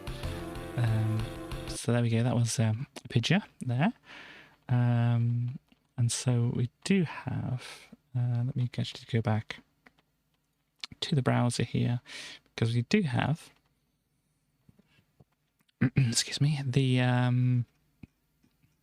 subscriber newsletter and such, when it decides to load up at the right thing here. So apparently they're changing over some staff. And there's a couple of people who are leaving here. Somebody's going to Amiga Shopper. And this other person, Rob Mead, which I think we've seen before. And we saw a review of those, which I think we didn't like. And they have jumped to Practical Caravan. So that's quite a difference, going from Amigas to a Caravan magazine. But you know, so there we have. Oh gosh, that. And what else do we have? Pleasance remains positive. We've got to see what David Pleasance is saying here. I was down at Commodore UK's headquarters the other day to talk about the up-and-coming European World of Amiga show, which is to be held at Wembley Exhibition Centre in November. I wonder if that'll go ahead. However, of more immediate interest was how Commodore themselves are faring, giving the shock news of their impending purchase. Not bankruptcy. They got bankrupt. Oh gosh, no loyal Amiga user could ignore the news. I have no doubt many are worried about the repercussions the takeover will have. Well, David Pleasance and the other guys at Commodore were certainly very positive about everything. As far as they're concerned, it will be business as usual. They have many plans for the future, including developing the CD1200 and AAA RISC machine. And I'm confident that with an injection of cash, we can see the Amiga become a major force in home computer market again. Just thought you'd like to know. Well,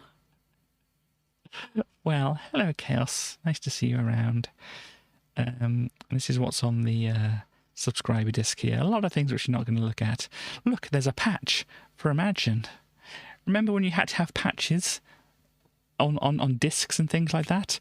You didn't just hit update on your software, or didn't just tell you it was updating itself and just update when you were in the middle of something. Yes, Amiga managed to beat out Microsoft. But yeah, remember when you had to have patches on discs and things? But yeah, we've got the Gravity Force 2, which I think we've played a bit of somewhere. One of the other things, probably the Amiga Power. I'm losing my words. Amiga Power cover disk. Yes, look, cut down on paper waste by using both sides of the paper whilst printing. Gosh, there is a thing about smileys. You might be wondering what the title of the stream was about. We have a thing about smileys here. We can learn the meaning of those strange smileys in messages. We will learn some meanings. Look, some new data types from Commodore. Ooh, yes, they were the Amiga 1000 PC sidecar. Wow, I have not seen that. I should have a look at that. I kind of unsubscribed from his channel when he decided to do not great things to a possibly one-of-a-kind computer. You probably know what I'm talking about. I was kind of like, unsubscribe at that point. But you know, perhaps I was a little hasty, but yeah. We have a snow thing. It's retro writing. Yeah, that's always a good thing to see. And main actor, excellent animation, sound compiler and player. So yeah, a lot of these we won't be looking at, but we will be looking at this smiley and the snow thing here, and this gives you some idea of what some of these things are. The Gravity Force, as I said, I think I have shown this off before.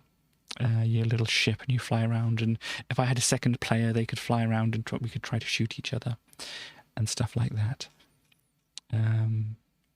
And yeah, some little bits from the other stuff. And look, oh gosh, we could be missing out on, or we will be missing out on this hot menu action here, because yeah, there is a bunch of stuff here. I didn't see all of those when I looked at the smiley thing.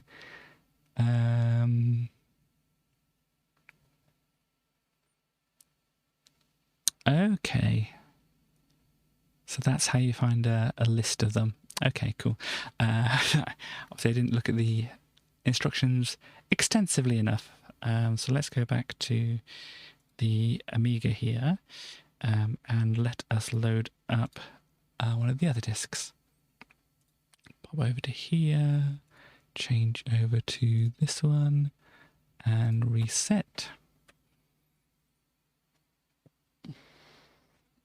We have the subscriber disk here, and the only for some reason it's not arranged very well in here. We will be looking at the smiley thing here, so I'll let that unpack, and we will be looking at this snow thing here. We'll let that unpack. Yeah, and the rest of them, as I said, we already looked at Gravity Force, I think. But let's see. Yeah, the other one doesn't appear in here. You have to go show all files, then you can find the smiley one. So are you ready to learn about some smileys, everybody? I can double click this and it'll let me run it from here, and if I click OK, it'll just give me a random one.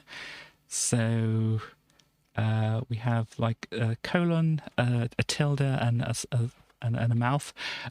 I don't know who Peter Uberoth is, but then we've got these other ones here. There's a lot of saying nasty things about this smiley, so let's move on and see what else we can see here.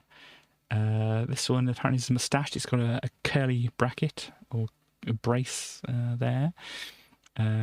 Smiley variation on a theme. How explanatory that is. And we have this one here. It's a profile view. These don't really get used nowadays, do they? It's very hard to make out exactly what's happening here. But yeah, we have a dot, like an apostrophe, and a capital V to make a shouting person's face in profile. And yeah, what it said we can do is do that and L, and it should give us a list of smileys, which unfortunately goes a little quickly. I don't know if there's a way to, like, there we go. Stop that. Can I continue it? Yes. Push space and then there we go. So let us actually start this again. Do dot thingy L and push space. We missed some at the start.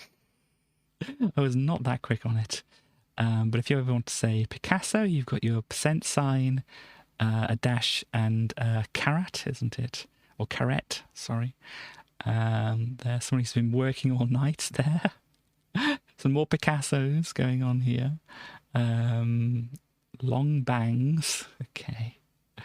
Let's skip ahead a little bit. No, wrong buttons. Here we go. I'm missing someone here. Somebody's wearing bifocals here. Oh, it's the other way around. There we go. This person's mooning you. Ah, dear. This is how, say, wearing glasses there. Glasses, moustache and beard across here. Oh, dear. Let's move on. There's a fish here. Pac-Man champion. Weird. A Robocop. Cheshire Cat. Of course, Cheshire Cat is just a smile. That's a very good emoji, or smiley, I should say. There, West. Cyclops got poked in the eye. Oh dear. Beaker from the Muppets, apparently, here. I can kind of see it. Just carry it on. We have punk rocker. It says real punk rockers don't smile. Ah, dear me. The bunch of punk rock things for just extending the hair, really. These more profile ones, which, you know, maybe it's just because I'm not used to them, but it's hard to see. You can kind of see this bottom where they're sticking their tongue out. Interesting idea, but as I said, they're kind of hard to see for me. Duck variation. Everybody get your best duck emotes or things here. Where is it? It's that one and that one. There we go. Unrecognized command. Oh no.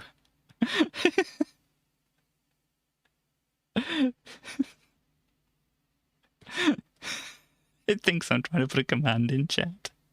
Let me just put some random stuff in and then try it again. That's my duck. Oh gosh. It's working out very well, isn't it? Ah, dear me. Where's my pointer? There's my pointer. Scuba diver. I could see how that might be a scuba diver there. Spock. What else do we have? Oh my god.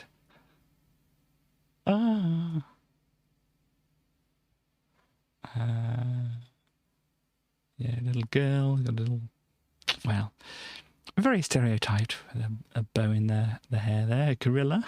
That's a good gorilla. Let's do a gorilla here.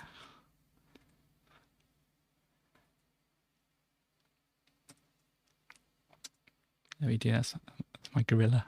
More of a fancy gorilla on the on-screen chat. A galloping gourmet. That's a chef of some kind. Yeah, I can see that. Glasses on forehead.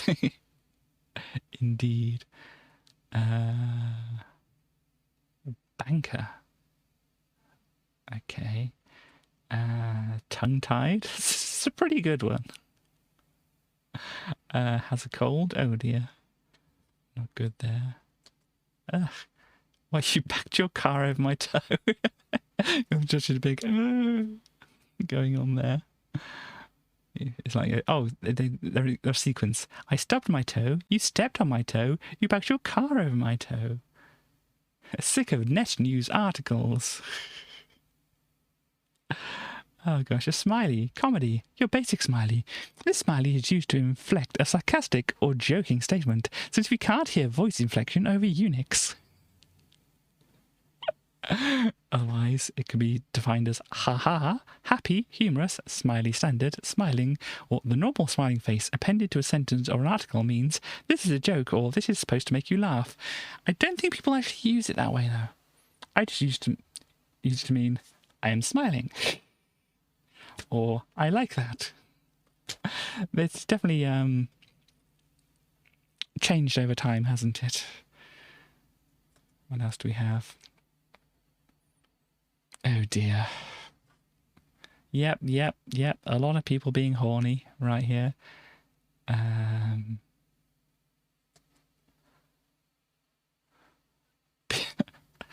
It's a big liar. So they have a huge nose, of course. No yelling. User can't find shift key. Indeed. Bland face. They're using a 1 for the bland face here, apparently. So we have a bunch of numbers after it. Smiley after a wry statement. Condescending stare. Oh, right.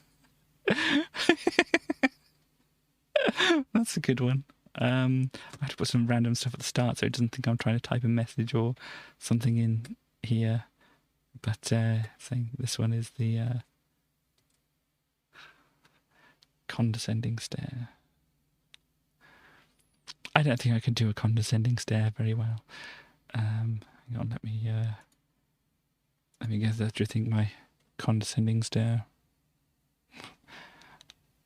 I don't think that's gonna work. Anyhow, back over here.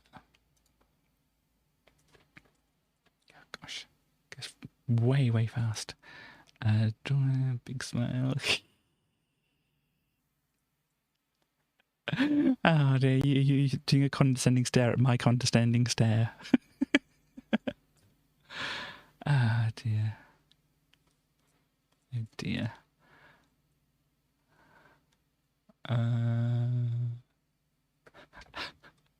It's funny, it's a big wet kiss. What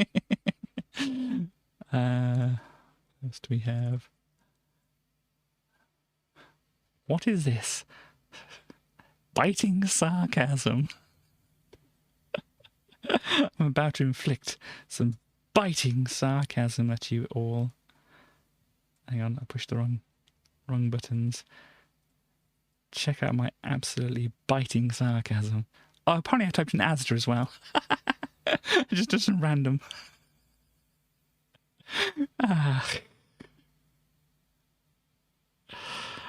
Dear me. Is it lefty smiley razzing you? I think that's, isn't it? I won't do that too hard. I'll spit all over my computer. Don't want to do that.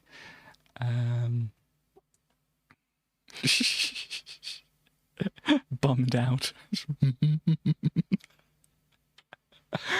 But I noticed as well the biting sarcasm thing here. Biting sarcasm smiley face, but used when sarcasm is intended, since we can't inflect our voice over the net. Ah dear. After a bizarre comment.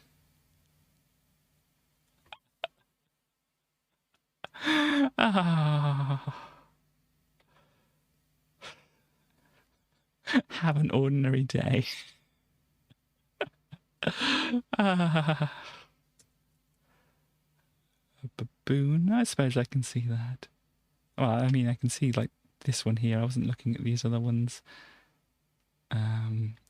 Here. Pig? Oh, that's a cute pig. I don't know what the philosopher's about.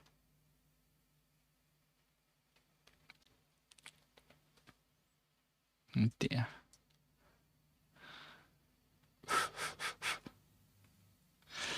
Indeed. Sorry. I was going to read something out, but I realised I didn't want to read it out.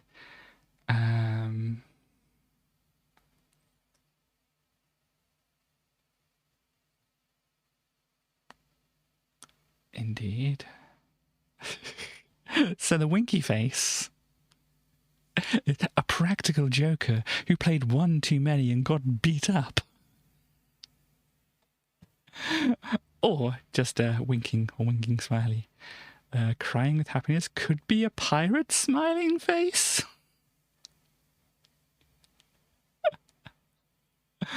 Oh gosh, can I just like quickly see what these next ones are?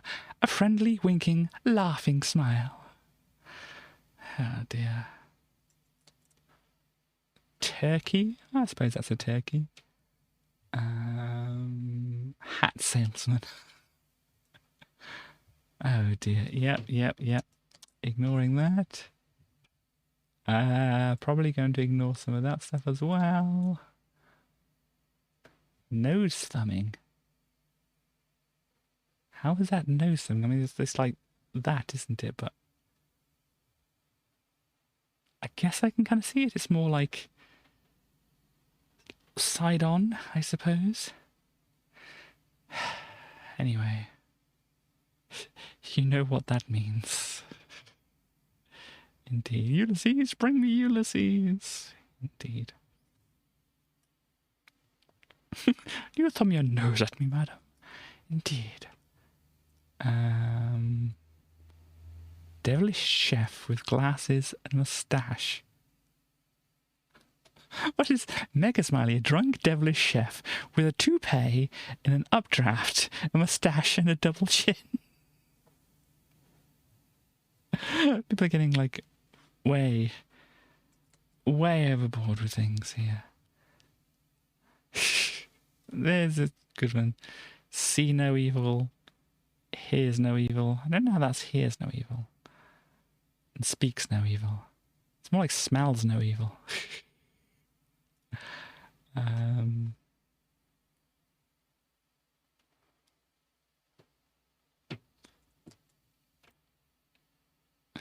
Walkman. Devil. Gosh, look at the devil here.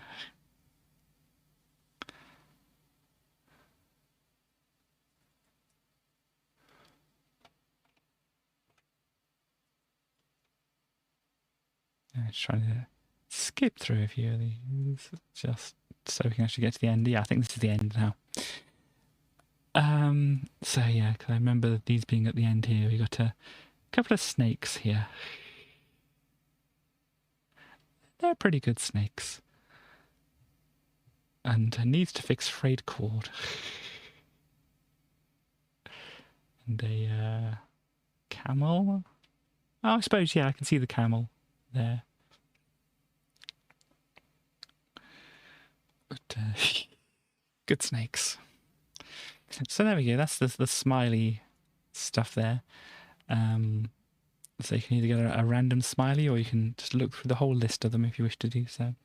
And this is the snow thing, because obviously it's very themed. Even like this was like I think the July issue, wasn't it? They even said in the thing it was like very, very seasonal. And here we go.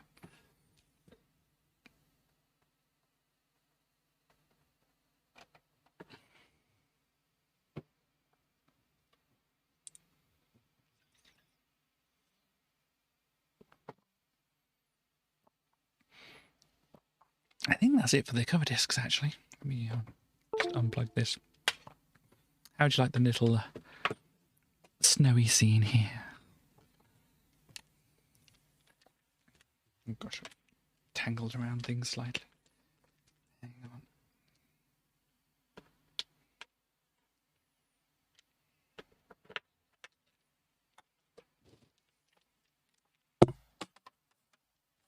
It's very cute. Go. So yeah, not a lot of interest on there. I mean, a Pidgey was the thing that interested me the most from this cover disc here, or these cover discs here. But let's get back to the magazine here now. Here we go. So CD 1200 zapped by Indie. So you remember the adverts about Indie Direct with what's it, Jackie Brambles, that was the one, Jackie Brambles. Indie Director stepped in to order A1200, a fully excuse me, CD32 compatible CD-ROM drive several months ahead of the UK launch, if it ever happens, of Commodore's eagerly awaited, and possibly forever awaited, CD1200 machine. The Zappo CD-ROM drive, of course, they had a lot of Zappo stuff, didn't they?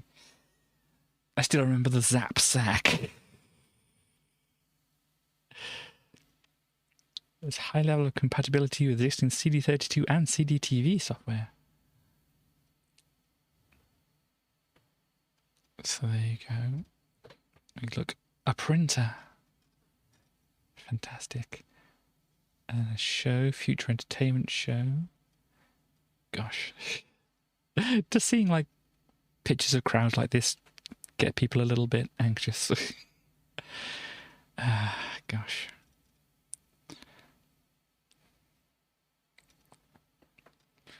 You take a look at these speakers you can stick on the side. How is that exactly can be mounted to your monitor? How exactly is that mounted? Like a bracket going across the top, is that with some sticky stuff on it? Interesting. And these are cute down here, we'll get to that. Light wave let loose. Look, there's a dolphin. The stunning effects in Sequest DSV, apparently. Have you ever seen Sequest DSV? Apparently this was done here in Lightwave. I don't know if it's done on Amiga. But yes, it's soon to be available to just about any high-end Amiga user. So, yeah, I don't know if it was actually available.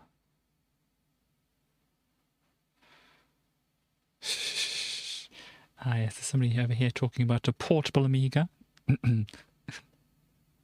You see, as I write this, the Amiga still hasn't been taken up by Samsung. Whoops, by anybody. Yes, they still think Samsung's going to save them, do they?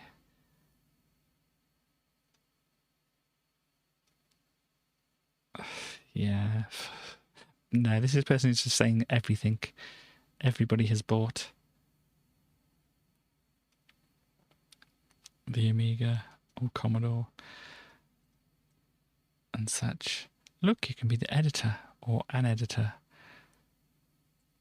Experience in leisure and computing journalism is an advantage, but not a necessity. Send your CV samples of published work, if any, and 1,000 words on what magazines are for. Indeed. They want young, skilled writers for their magazines. Or enthusiastic, young, skilled writers. Look at these mouse mats. Well, they're more than mouse mats, apparently. Got a cute little froggy and a cute little piggy. Animals aren't the only subjects made into mouse mats. What?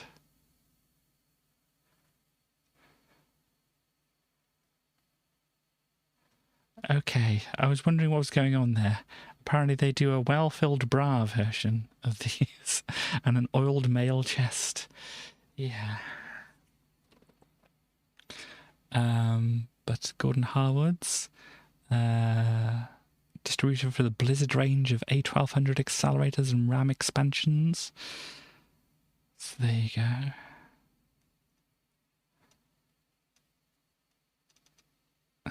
This again here. Amiga Power, Amiga Shopper. Oh gosh, what have they done to the charts?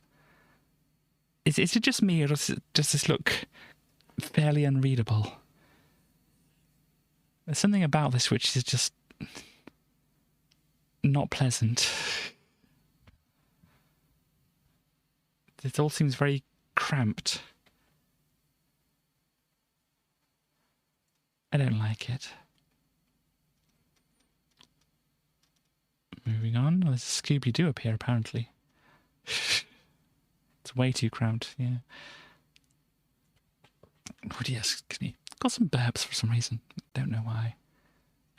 You got some skeleton hands or something here, and some kind of spaceship.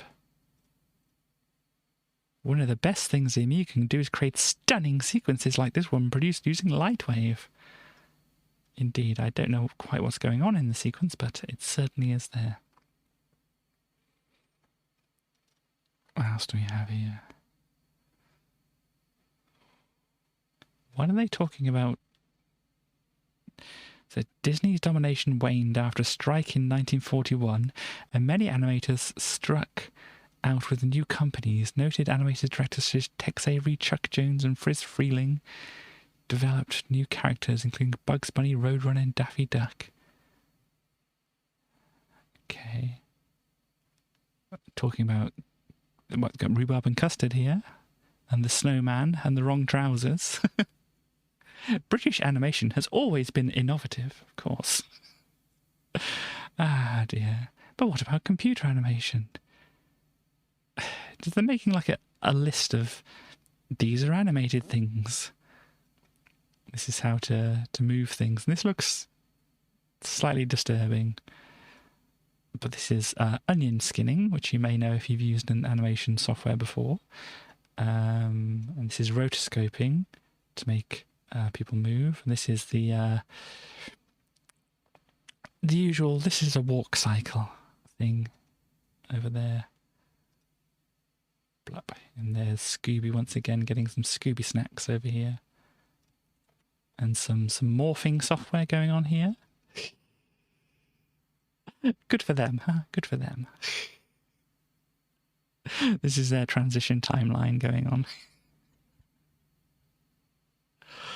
Ah, dear. Anyway. What else do we have? Oh, this is, of course, you get your different mouth shapes for different vowels and things like this. This thing from the Sleepwalker game over here. And a very cluttered scene here. It's like, look what we can do. Yes, but I can't really see anything because there's so much going on.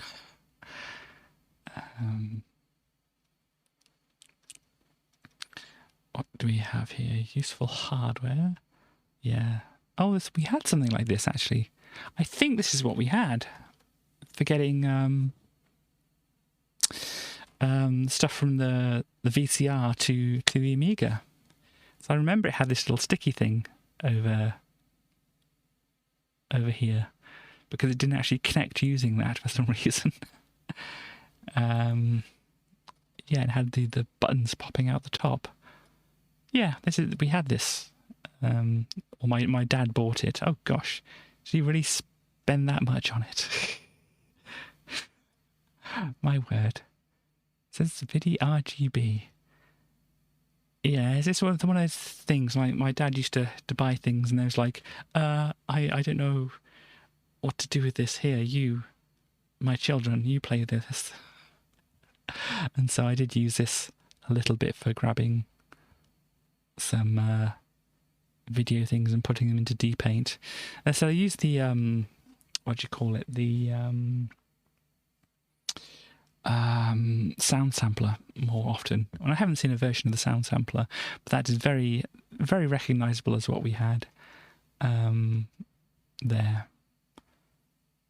Settlers animation from the game. This is another Stu. Is that the person who did this? Stu Cambridge, yes. If you remember me showing off this book of retro computer sing, the person who did the art in this book here. I'll probably, if you haven't seen it, I should do like more of a thing. This is from the YouTube channel RMC here, but yeah, the thing which got all the different blow-ups of different computers over here was done by, I don't know if you can see that too well down there, Stu Cambridge, who was of Sensible Software here. And let's go back to this and did this animation.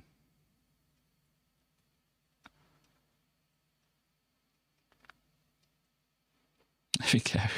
This is Barney Rubble having a walk. Yep, that certainly is a Barney Rubble.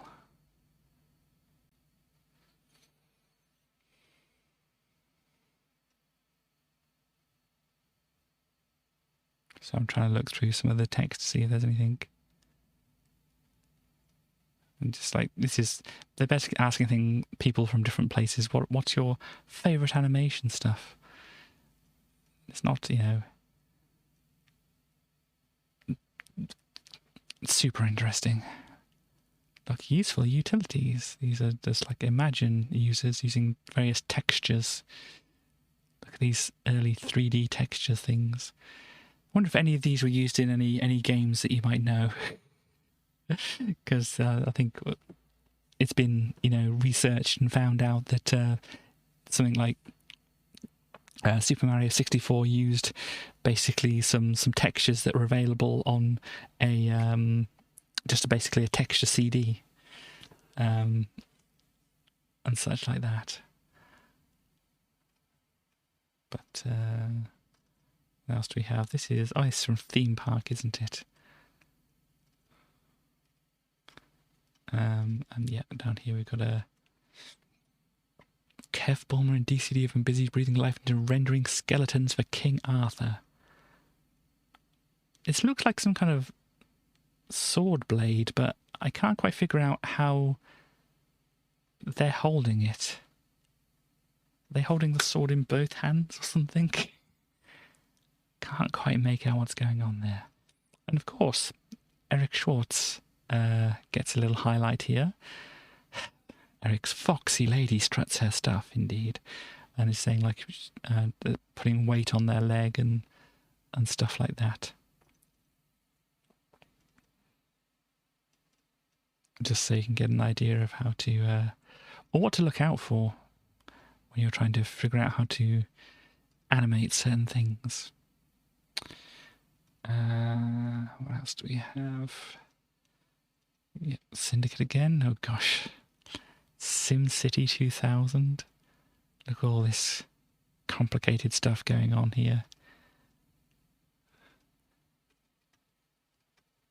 So I know that some people who are watching this like, or have liked the Sims and liked playing that. Did anybody get into SimCity or any of these kind of games? They always seemed kind of interesting, but I never really got into them so much.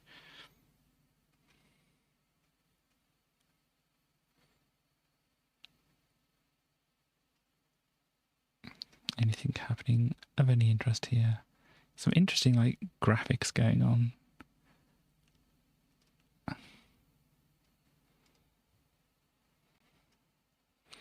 Another racing game of some kind. Top Gear 2.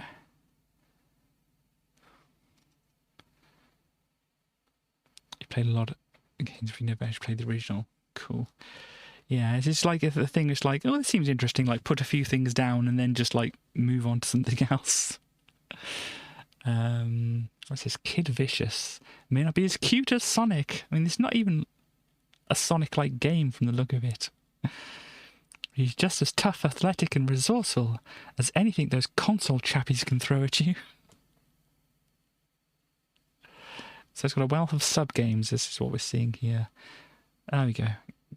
Muscle-headed caveman as he runs, jumps and smashes his way through 5 massively Sonic-influenced worlds. With mini-games as well. Interesting. It seems to be about Vool. Yeah, that still baffles me as to why Zool really... I mean, I think the game, what was it? It was a Jazz Jackrabbit, wasn't it? It was actually apparently influenced by Zool, among other things, but somebody really wanted it, the Wikipedia article, to be, highlight Zool. Ah, gosh. Kickoff 3. Ah, yes. Did I actually say this previously before? Because there was a Kickoff 1 and 2 who were written, which was written by a particular person, and then these people, I think it's Anko down the bottom there, didn't want this other person doing Kickoff 3, so the person who wrote Kickoff 1 and 2 went on to do another game which is very much Kickoff 3 but by a different name, and then this company released their version of Kickoff 3, which was written by somebody else. And that's the most I get interested in a football game, really. And yep, here's some more football games. Oh, yes, of course. They did say there was a feature about football games, wasn't it?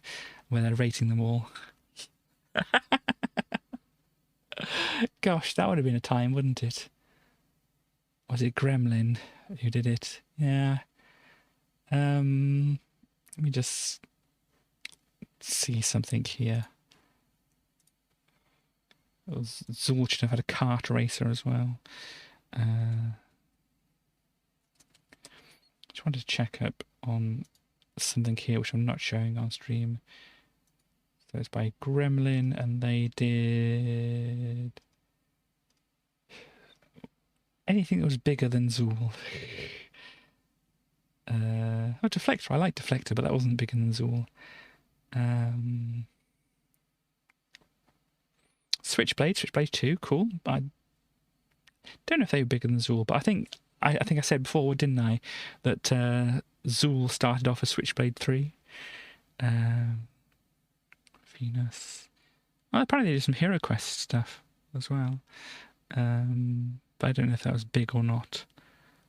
Yep, Zool. Stace Actual Sports. Yeah, I don't know if they did anything big enough. They did a Monopoly game, apparently. Well, they did the Motorhead game, if you remember about that.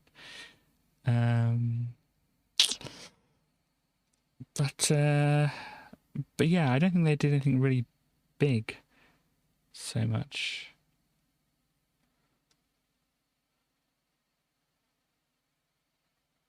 Programs. It looks like they might have done some stuff on the PlayStation. They might have done... I don't know if they did Micro Machines themselves or a port of Micro Machines, but... yeah. I mean, they never did anything like super big, I don't think. So they wouldn't have had the money themselves to do it. And obviously Commodore didn't have the money themselves to fund any kind of movie based on an Amiga game. But there we go. So yeah, a lot of football games and stuff like this. I'm really not interested in any of these. So let's just skip past here. But we have James Pond 3, Operation Starfish. So yeah, Dr. Maybe, of course. Defeated by James Pond, Dr. Maybe leaves the North Pole, intent upon revenge. The riches of the moon shall be mine. I must find someone stupid enough to do my dirty work. A few weeks later, a mysterious advertisement causes a stir in Rat City. Wanted, rat help. Oh gosh. Big cheese rewards guaranteed to go up in the world. And so Dr. Maybe arrives on the moon with his army of rodents. Indeed. At last my mines are operational. With this high-grade processed cheese, I will corner the global markets and the earth shall be at my mercy. And there's James Pond. So James Pond goes to the moon. Interesting. Yeah, I know. I think I did try to play a little bit of it. Oh my word, what's going on over here? I did try to play a little bit of it, but it was kind of weird. Into control. But that's a thing. They have udder guns. Oh, they're still sponsored by Penguin, of course.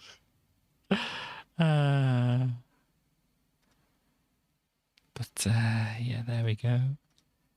Possible mission. Don't know if I know about that too much. Cannon Fodder, that's one of the Sensible Software games. Beat the Games book is packed with crucial information on how to survive and conquer in the Cannon Fodder War Zone. So there you go. You can spend 10 quid to get a book to tell you how to play a game. Which, you know, strategy guides have been a thing for a while, so that's not out of the ordinary, really. We have Out to Lunch, the AGA version, so the Amiga 1200 version of this game, which, oh look, it's got some fancier graphics as backgrounds. And I don't know if it's the digitization they've done here, but this looks kind of a mess. But yeah, I think they decided to do some more fancy backgrounds for the game here, which, you know, a lot of the time when they do fancy backgrounds, they just get more distracting and foreground elements get lost and stuff like that. Valhalla and the Lord of Infinity. It's a good title. A magazine with attitude. Amiga Power. This is an odd...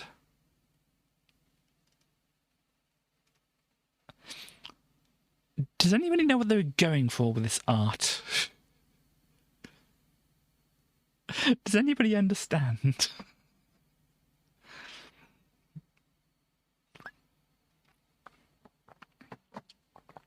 It seems the artist might have got a bit confused with what they were doing.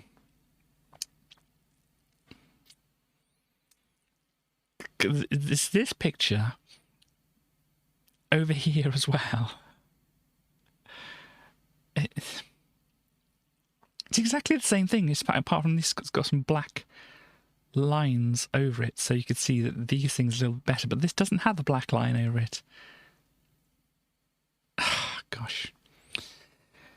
We have Armageddon 2. I think this was like, I get a helicopter, it looks like you have there. I think you have like tanks and things as well, do you? But yeah, it's a basic war game. Games Master magazine. There's a bunch of different stuff.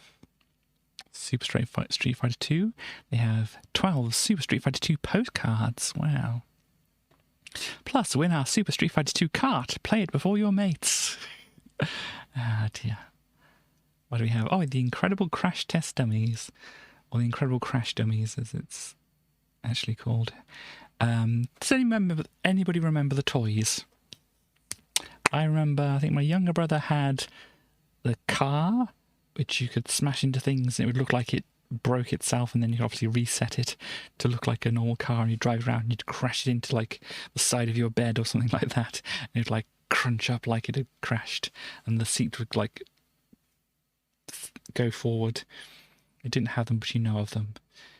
Why is my on-screen chat not keeping up at the moment? Come on, on-screen chat, you can do it. I believe in you. On-screen chat? Well, I can see what you wrote, West, but apparently the on-screen chat doesn't want to show what you wrote. And didn't want to show... Oh. I've been looking at the on-screen chat, so I didn't see your other message. Maybe it was originally a one-page ad, and they got told to make it into two. I'm going to maybe restart this. I think it's got a little bit confused. Yeah. Restart it just because it seems to be having a problem. It's in here. In here, once it loads up. Connect.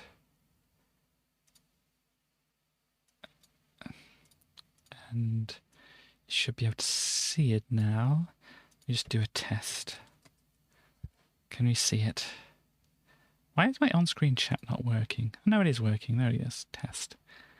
Oh gosh. Oh no, I'm changing the size of it. Oh no. What have I done? Why did this happen? I know it's changed its size again. Oh dear me. Let me just go back to OBS here. That looks roughly correct. I don't know if it's the same size as it was. Doomed us all. No. What have I done? The chat will take over. This is what it wanted in the first place. This is why it stopped. It was like, now is my chance. If I can just get Katie to restart me now, I will have everything I need.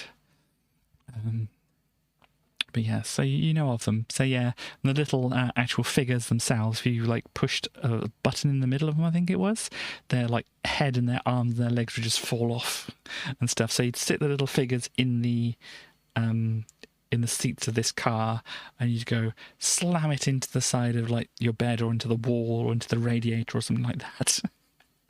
and then the little seats would like flick forward and throw them out the front, and hopefully something would hit the little button on the front of them so their arms and legs would just go pop off and whatever. Or you could just hold the figures like facing down, whatever, drop them onto the like a table or something like that, and then it would like knock the button or whatever, and then the other arms and stuff would fly off in different directions. So yeah, they made a game out of it. I think they had a cartoon as well. But yeah, we played the demo of this, didn't we? I think it was annoying. I think I remember it being annoying. This has released memories. Oh gosh. This person's going to explode? I don't know. The whole world's playing. Why not England? Sports! Sports! Only you can manage On the Ball World Cup edition, is that? I mean, were England not? Stunning World Cup football management. You can even turn the clock back to the qualifiers, but this time you make sure England get through. So I'm guessing they didn't get through this year. There we go. We had the Super Methane Brothers. So you can see the title screen over here. They have gas masks and containers, which probably... These wouldn't work, would they? The plungers are way too short on these to actually push anything out.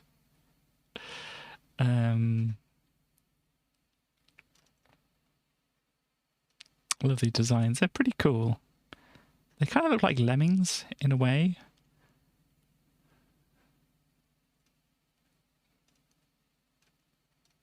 Yeah. A bit like that, yeah. Yeah, so I'm guessing it's, yeah. They live with the nasty nifs all day, every day, thanks to a device called the methane gas gun that's used to kill the assorted nasties in this platform adventure. So yeah, you just basically fire farts at the enemies. And apparently it's not a bad game. The in-game music and sound effects soon become irritating. It looks basic, but is highly detailed and well animated. Okay. Big, slick, and maddeningly enjoyable. There's not much variation in the level. It's nowhere near as habit-forming as Baywatch, but Methane comes pretty close. What kind of analogy is that?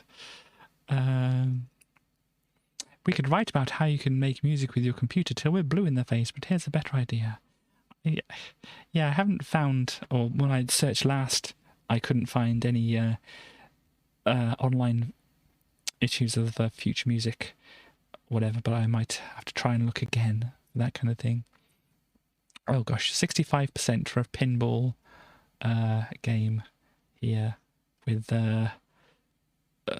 whatever's going on here. Gender of the day, I think that is. But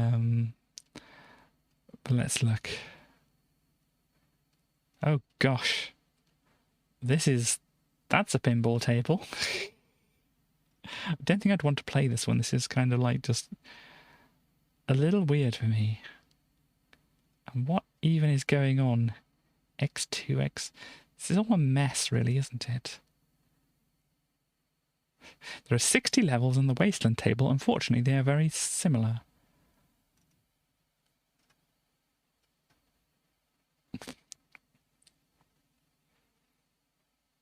Oh dear, difficult and frustrating enough to keep dedicated pinballers swapping discs with abandon. Okay, so that's apparently a good point. It's cursed, yeah. It's apparently there's a heavy metal table. It looks fairly bland. I don't understand. Anyhow. Oh, look, it's this.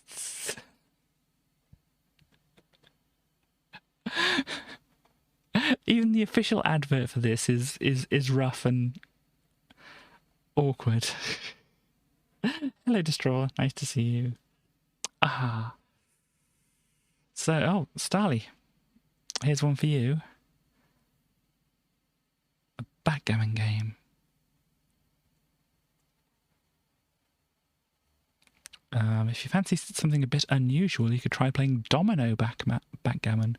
Do you know what domino backgammon is, Starly? Or anybody, in fact?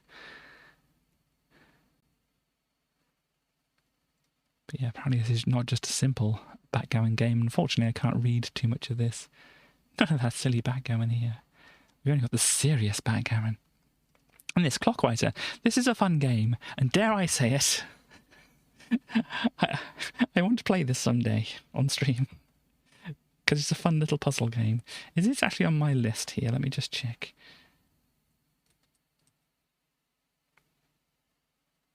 Don't know that it is. I will make sure that it is on my list. And I might put it on this other list that I have here. No idea. Okay.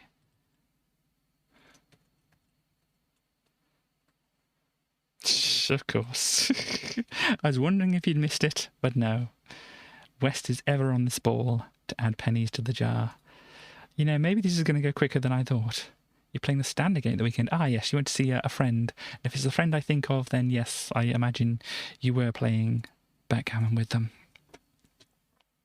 But yeah, this is a fun little game. Basically, you've got this outline. This it's kind of like a sideways conveyor belt, and basically when you push a button, it kind of makes things go either clockwise or anti-clockwise, you know, hence the title Clockwiser. And it'll yes, exactly, Starly. So it'll move this one up a bit, but then the gravity affects it, so it falls back down.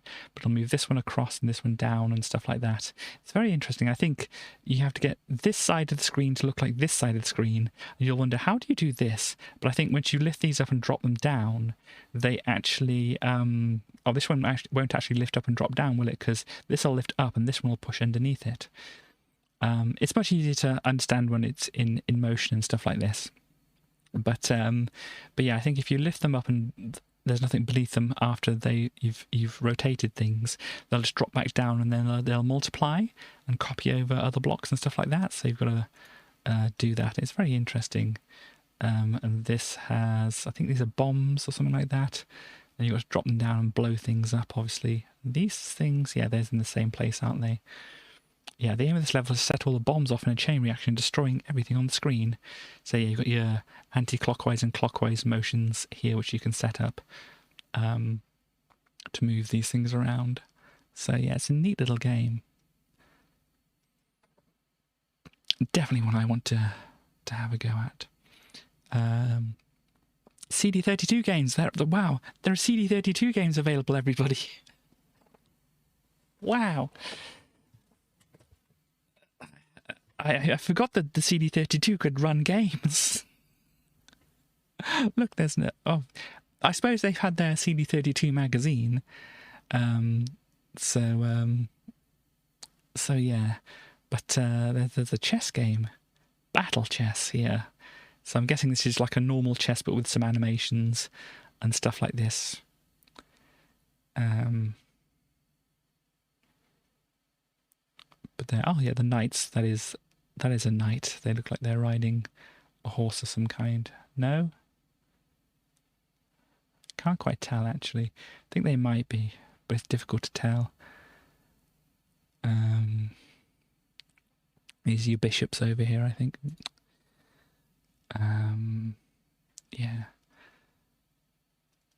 The Lost Vikings, another cool little game.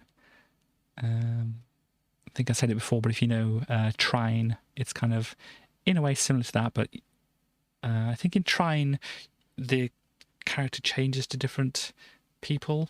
But in this, it's like just you have separate people. And they have different abilities. There we go. Gosh, the first ever Amiga speech adventure. In this revolutionary speech adventure, you are the prince's mentor on his quest to avenge his father's murder at the hands of Infinity. Okay. Inching your way through the 4 vast levels in the chilling castle of Valhalla, you enter a world crammed with logical puzzles and richly interactive characters.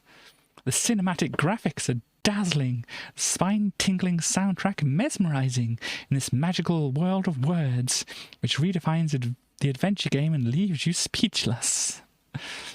Oh gosh. Over 1,000 individual spoken words. What a selling point. 30 characters, 4 mega levels, a host of brain-melting logical puzzles, user-friendly icons, atmospheric soundtrack, amazing graphics, handy save function, and no disc swapping. Yeah. Apparently they're brain-melting logic puzzles, so they're probably kind of bad. Okay, so the cinematic graphics are dazzling. That's just...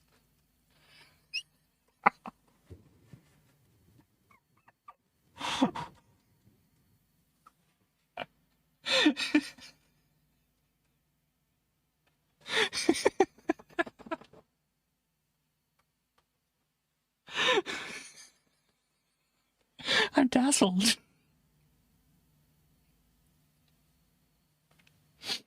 This is definitely not what I was expecting. User-friendly icons. You can slap or poke.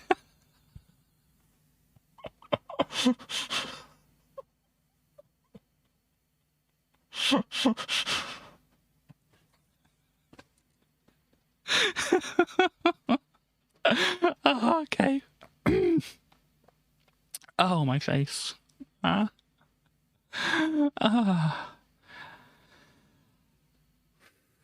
Okay. But yes, apparently Apidya was a re-release. Apparently you're a wasp, but I don't know. Some magazines used to call Zool an ant, so who knows. And you can shoot at a mole as well.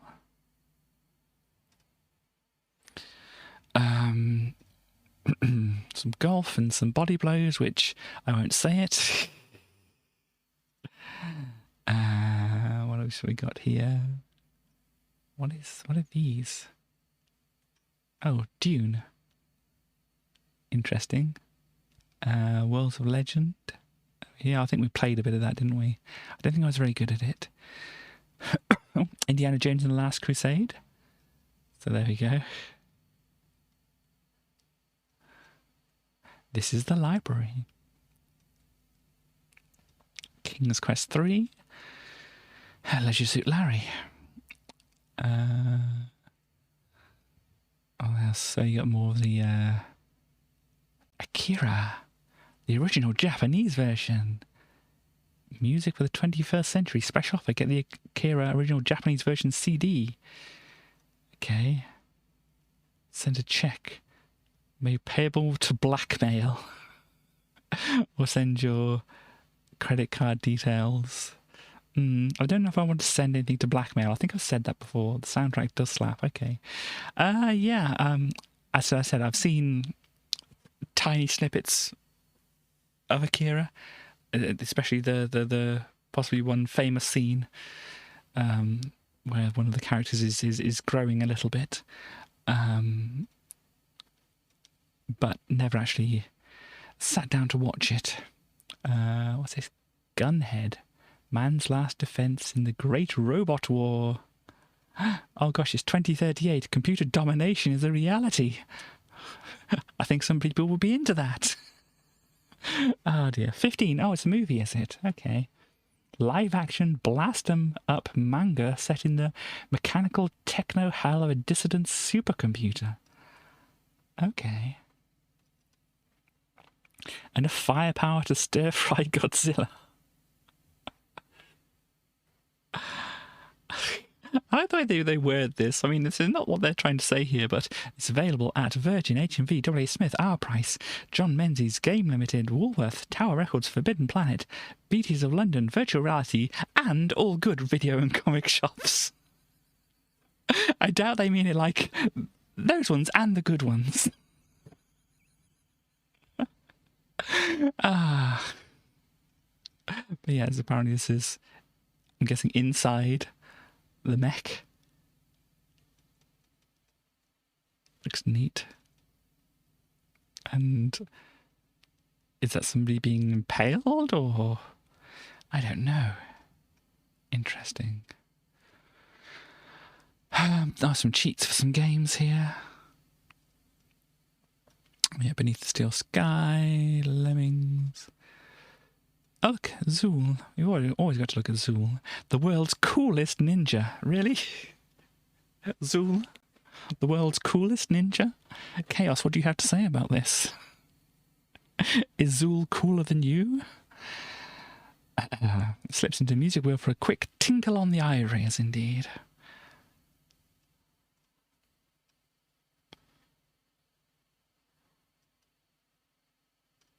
There we go. What are they saying about Zool anyway? If I can't beat the boss, type goldfish and activate the cheat mode. Press F1 to F6 to start you on any world you want. With the cheat mode activated, yeah. Press 1 to give Zool a shield, 2 to skip to the next stage. Did I actually use the cheats? I can't remember. What is this? You beat your brother. You beat your brother's friends. You beat your cousins and their friends. You beat that one guy, Steve, who said he couldn't be beat. And you beat them all bad. Are you ready to beat the world? So, the 1994 World Game Championship by Blockbuster and Sega. Nestle Drifter? I don't know if they're still around or not. The Drifter bar, obviously Nestle is, but, you know. Nintendo, Ocean, Games Master, Acclaim, and Pizza Hut. And of course, Blockbuster. Get to your local Blockbuster video store and sign up by July the 3rd and take on the world. There we go. And here's Gordon Harwood again. I only got one page of Gordon Harwood, or 2 pages really, but, you know. Give your Amiga what it deserves, the very best. Free A1200 software, but I don't have an A1200. Oh yeah, we saw this before, didn't we? Is it like just buy... Yeah, it was like, yeah, get the warranty and stuff like that, wasn't it? Seriously, Amiga. So the last time they had the picture of the guy, or the metal rendered guy on here, which I made the thumbnail of the last thing. This one's less amusing, but yeah. It's scan-tastic. Gosh, look at all these handheld scanners. Do you want wobbly scans? You've got them. There we go. Yep, and they make interesting dithered creations. I mean, dithering does look very nice. Oh gosh, this looks so sinister, doesn't it? The technology kind of makes it look even worse, doesn't it?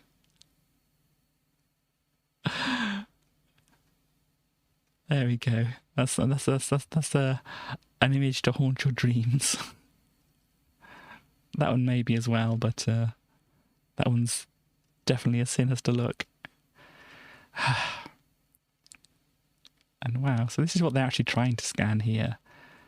And this one didn't do a terrible job.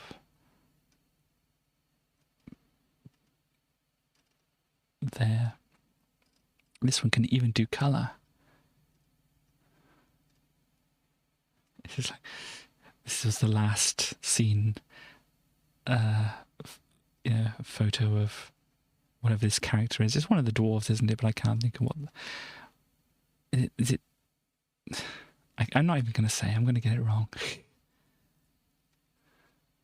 Dopey, thank you. But yeah, I never had, as you can probably tell, I never had any good luck with one of these hand scanners. And gosh, is that how much they cost?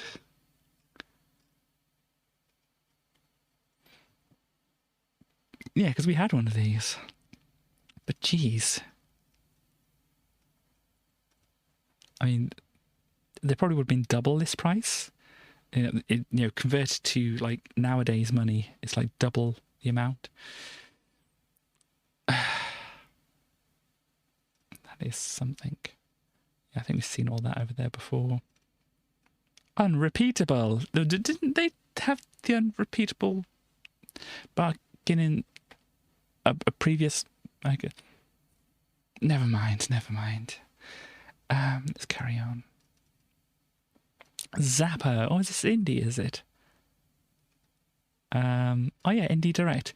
They've definitely lost Jackie here, haven't they? She did say she was going to go to America, but she said she was going to report back, didn't she? Jackie forgot about Indie. Yeah, Jackie left them behind. Imagine 3D. Imagine being able to create this shiny ball, which doesn't look like it fits into this environment at all. And these very blurry posts. What even is this supposed to be?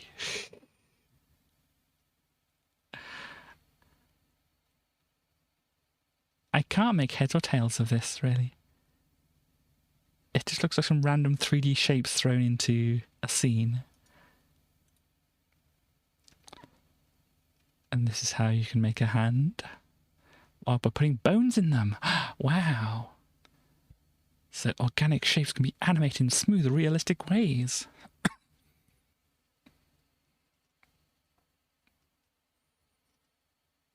Oh gosh, what's happening to this person?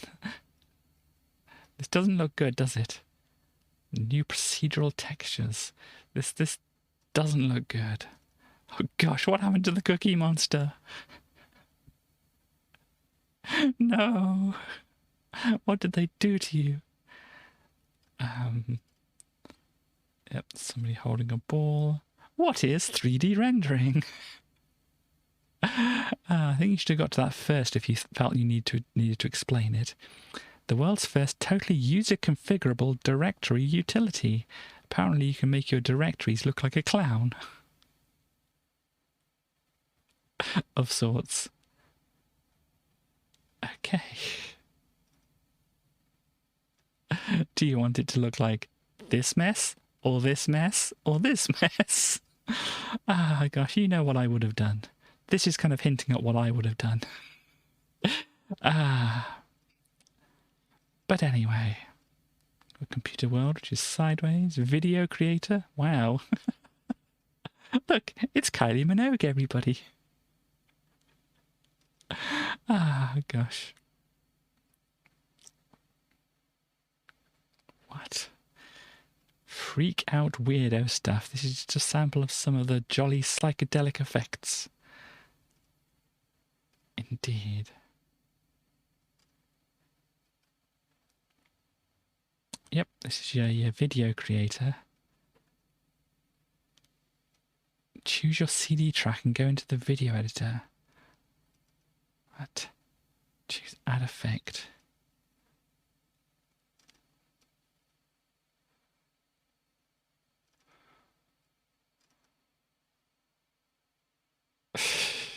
Okay. Yep, just some bars and pipes, so some music software here.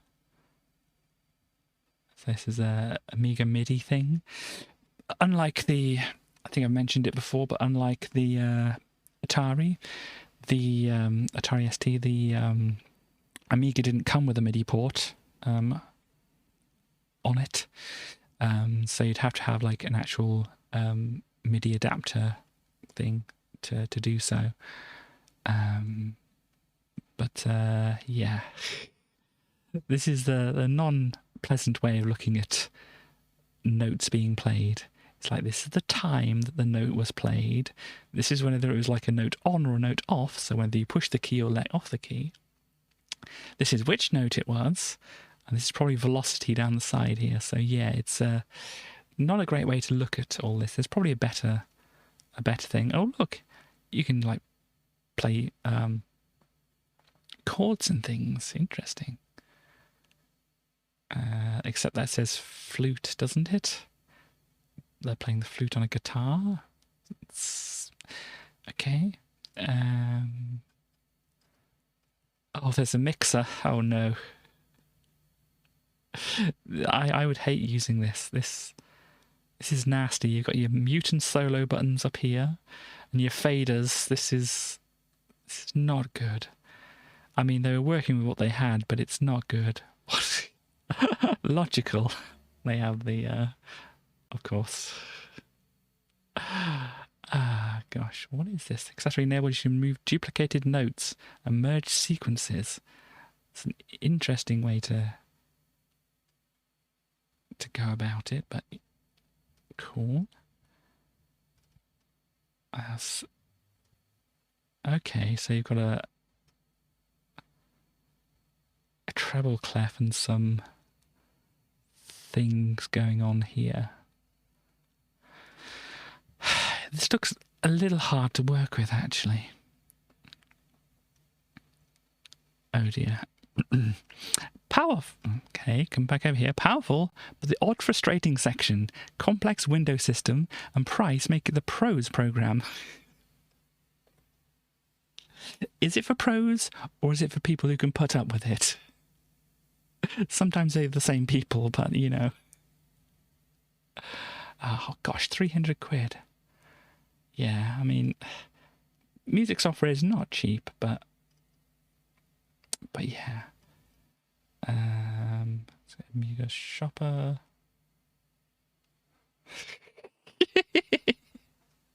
The internet.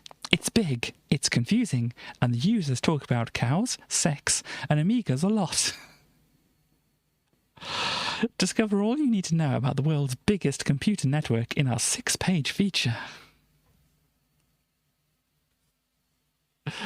So, in the last week I have not, on the internet, talked about cows or sex. But I have talked about the Amiga, so, you know, 1 out of 3.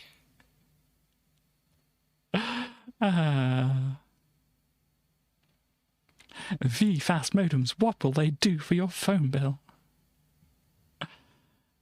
The latest news in the ongoing Commodore buyout saga. Dear me. TBC, what is this thing? It's some kind of video thing which you can use sharpness filters apparently, or posterize. Or is that some kind of solarize thing? Interesting. I just want to look at this fashion over here. Let me look at the fashion. Check out the colour in this grab. Is it true or is it false? Decision is up to you. Well, I doubt they're green, but they could be. What is West trying to show us? Let us throw caution to the wind and open it live on stream. Oh, wow. Apparently, Microsoft Edge now has animated background things. Well, okay. Spicy Meganese. I bought an old vinyl record at a garage sale called Sounds Wasps Make. But when I got home, it didn't sound at all like wasps. Turned out I was playing the B-side.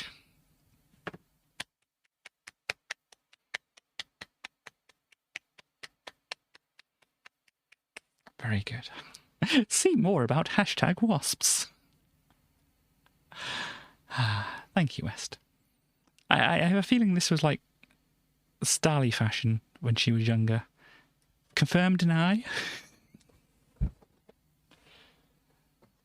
I'm just getting the idea that is fairly accurate.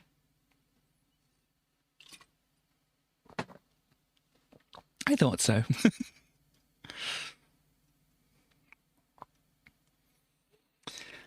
Yeah, Music X again. Smart Store. Sorry, I was just checking some things. I don't know what it looked like, whether I looked like I'd shut down slightly. If you need a hard disk for your 811 but can't quite face the trauma of having to fit one, the Zappo drive. Okay, it says that the PCMCIA slot that it goes in. I'm guessing. I'm not reading the details because it's not really, not really relevant. Like the whole making animation smoother program. These other things are not really relevant nowadays. Are you ready for some epic professional clip art and fonts for all Amigas? Check out this epic clip art. Large amount of Christmas art, candle, carol singers, etc., etc. Not just one etc. What's this? Mome for two men, numerous male pictures, plumbers, firemen, police, etc., etc. Look at this man working away at whatever this is. Oh my. We have Mobo. I'm guessing these are just like, yeah, codes for the thing here. But we have eye catchers. Gosh, that would stick in your eye and cause damage, wouldn't it? Over 60 images, including flashist banners, borders, and eye catchers. 10 quid for that. I mean, for the carol singers and that, you pay £7. For the men, you have to pay £4. But for the eye catchers, it's 10 quid.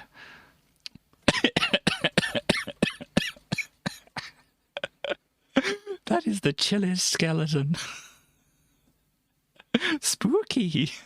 Witches, ghosts, skeletons, and other creepy people. Oh gosh. I'm glad they see them as people. Spooky, scary skeletons. Need houses, cottages, semi-detached, etc. All very high quality.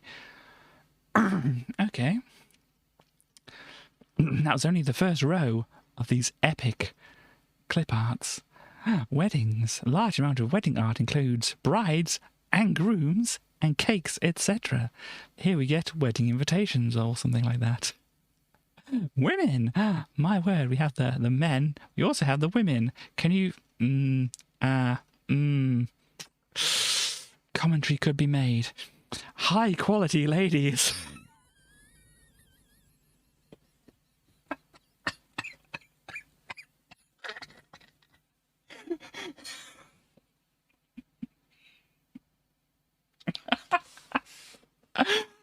Oh dear.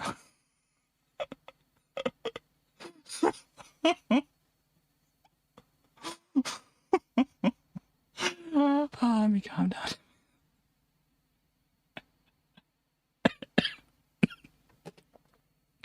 High quality ladies. Over 30 for £4. Wow. Holidaying, working, resting, etc. High quality ladies indeed. Check out this high quality lady right here. Teddy bears. This is a cute teddy bear.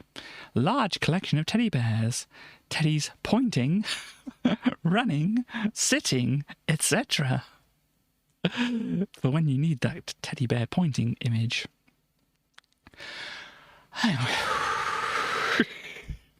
Vehicles. Oh, stars, this is one for you. Hundreds of vehicles, including planes, cars, etc. Oh my. Sale time. Sale. 30% off. Half price. Liquidation. Free credit, etc. Obviously, prices slashed. Oh, animals. Cool. Hundreds of animal images. Dogs, cats, mammals, birds, etc. I like to think that the categorization here is just basically dogs and cats and mammals being all separate. Oh gosh. Anyway, oh gosh, no, here we go. Kids. These look like kids to me. High quality pictures of children playing, crying, running, standing, etc., etc. Moof, 5'2". Nice Jeep Wrangler. We go back up to that. There we go. There's your Jeep Wrangler. Office and business. Pens, computers, paper, stamps, people working, telephones, etc., etc. Sea life. Loads of fish, seaweed, seagulls, fishermen, boats, beaches, etc. large amount of floral images. Oh gosh, religious. Hundreds of religious pictures, churches, Bibles, choirs, families, etc. So who's betting that these are all Christian imagery in here? Because it mentions churches, Bibles, choirs. Is it just going to be Christian stuff? Possibly. Babies. Very cute. Lots of different babies doing baby things.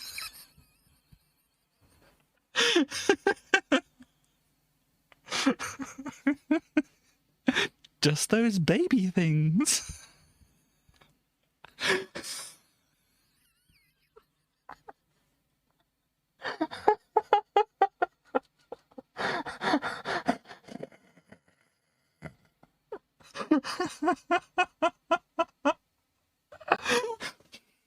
Not quite what I was expecting from cats. I mean, accurate, but not quite. Various cat pictures. Wacky and comical. Oh gosh, look at how comical this is.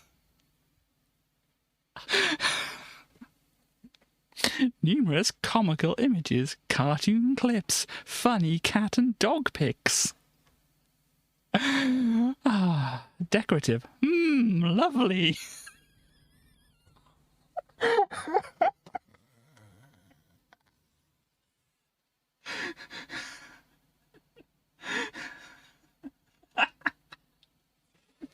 Okay, hands up everybody.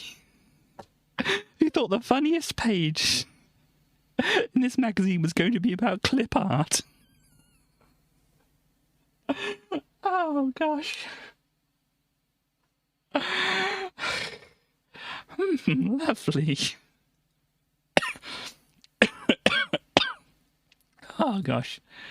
I don't know if I dare to carry on. Includes all 12 months of the year. We're not leaving February out of it. No, we've got February too.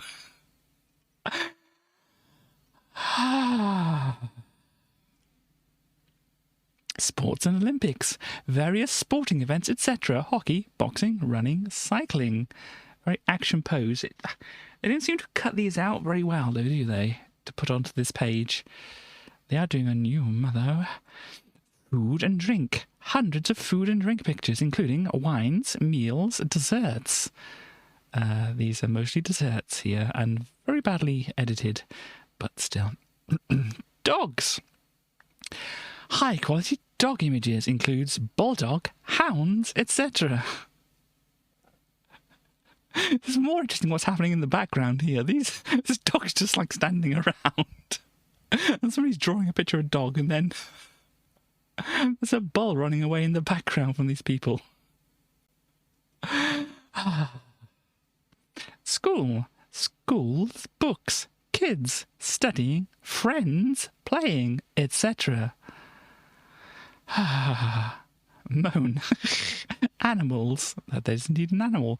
Not one that I would expect to see in just like, you know, the... what do you call it? The overall look at the animals thing. If they could pick one image from the animal selection which like just exemplified animals, I don't know if I would have picked that one specifically, but you know, hundreds of miscellaneous animals, including birds, Arctic, bears, farm, etc. Oh gosh. Oh no, we haven't got through it all yet. Free box of 10 quality blank discs with every purchase. Do they need to get rid of the blank discs? Okay, ready for more? We have over 25 high-quality scenery images for use within any Scala. Give your Scala productions that very professional finish. Images can also be imported into DPaint 4. I would imagine they probably could. Oh, no, wrong button. Teddy here. Kids clip art works with any paint or DTP package. A 3-disc collection, wow, of kiddies clip art, cartoons, animals, and comical pictures included. All can be coloured in. Nice. It looked like all the rest of the clip art could be coloured in as well, but you know. Just imagine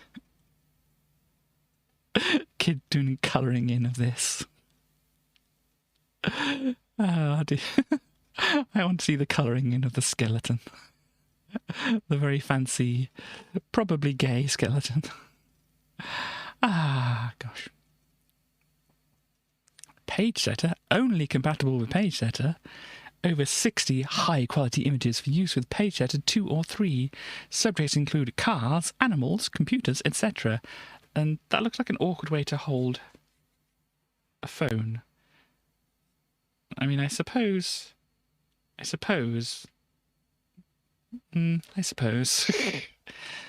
Ah, gosh. This collection of fantastic quality mono images contains well over 100 in total. Subjects include cars, people, banners, Xmas, food, animals, etc., etc. Works with any paint or DTP package. Professional art. So all the rest of this has been like unprofessional art, but this is professional art. Look at this. There's over 100 top-quality PageStream fonts featured on 10 discs, all easily installable into PageStream. So we have one called Starburst, Arctic, Ransom Note, of course. There's some kind of wingdings kind of thing going on here. Mystical, I can see there. Is that Rooster? Heavy? There we go. Over 60 CompuGraphic fonts for use in WordWorth. Every font will give you a very professional quality printout, from size 3 to as large as you like. This font is a bit basic. This is as well. This isn't too bad. This is easy to read. Curvy, don't you think? Ah. I like they're trying to sell this. And they say, every font will give you a very professional quality printout. And they say here, this font is a bit basic. Ah, gosh. Well over 100 Amiga bitmap fonts for use in Scala, PenPal, Deluxe Paint, etc. from 7 point up to 90 point in size, complete with easy-to-use font editor.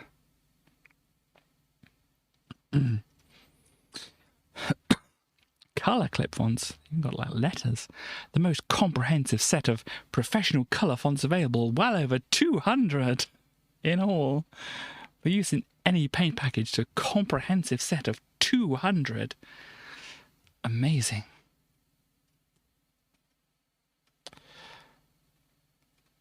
Here we go. Oh yeah, and don't think that's all. There's also available a huge range of colour clip art for use in all leading paint and DTP packages. Subjects include animals, cars, Star Trek, fish, mammals, reptiles, food and veg, insects, plants, dinos, etc., etc. Ask for a list when ordering. And there's that little checkbox you can do. I know.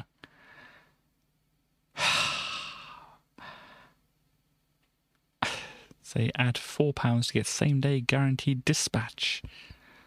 50p postage and packing. Oh my. They were in Swindown? Do they mean Swindon or do they mean Swindown?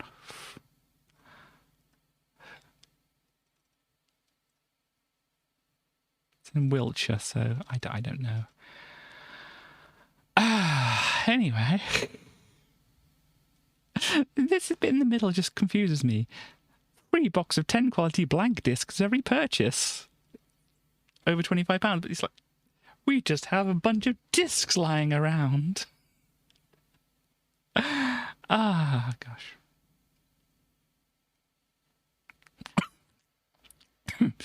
It's just, the time has come for someone to take the lead in selling computer games. Someone who cares about their customers and prices. Someone with guarantees that no one can match. Night Raven Computers. 9 AM to 8 PM. Wow, that's quite a long time. Especially back in 1990s for someone to open. Coming to Harlow in June. Free price catalogue. Wow. More information will follow next month. I can't wait.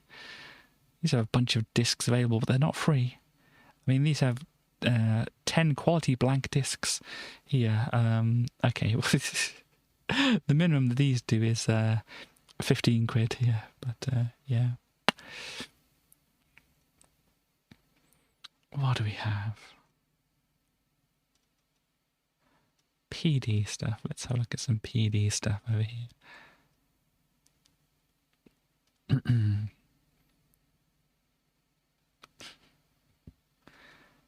Indeed. So yes, this is Gravity Force 2 again. For some reason, they're putting in their PD roundup thing here. We have a Stars and Galaxies thing here. So this is M100, as seen with the Fixed Hubble Space Telescope. Got some information about stars and things. A Greek play, apparently. I'm guessing this is not to do with the stars thing. Or maybe it is. I don't know. Let's read it out. Good. All I can ask is that you abstain totally from bedding your men. We must deprive them of all sex. Stop. Where are you going? Why do you turn away? Why the baleful eyes, the trembling lips, the ghostly pallor? Answer me now, will you or won't you? Never. Let the war rage on. Impossible. You ask too high a price. But, Kalanike, you said you'd cut yourself in two to bring peace? Ask anything else. I'll walk barefoot across burning coals, but I can never think of giving up that, not for a moment. It's the most beautiful thing in the world.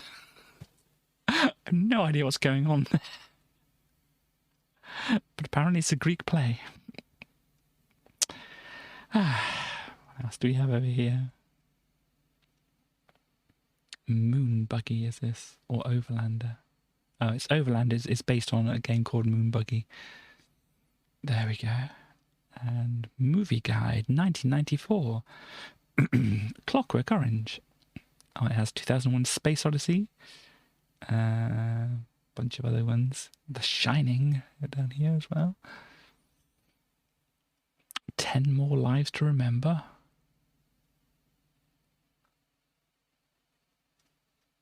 Okay, it looks like it's a film because it mentioned... No. I don't know.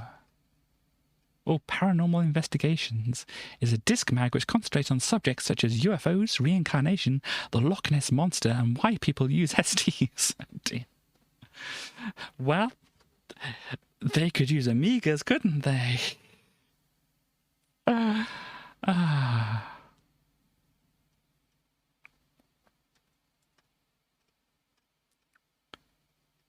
instance, the article on reincarnation in the picture at the bottom of this page has various images of the supposed previous incarnations of the subject. Unfortunately, most of these images have been somewhat shoddily scanned and don't really add that much to the magazine. There we go.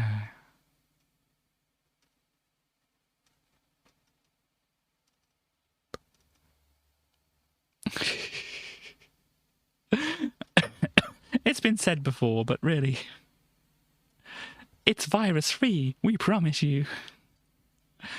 Gosh, I like the categories here. Very latest, the latest, Tetris games, a few for kids, some emulators. Oh yes, I think I've said it before, but we had a Spectrum emulator for the BBC Micro, and not for the BBC Micro. Gosh, that would be terrible.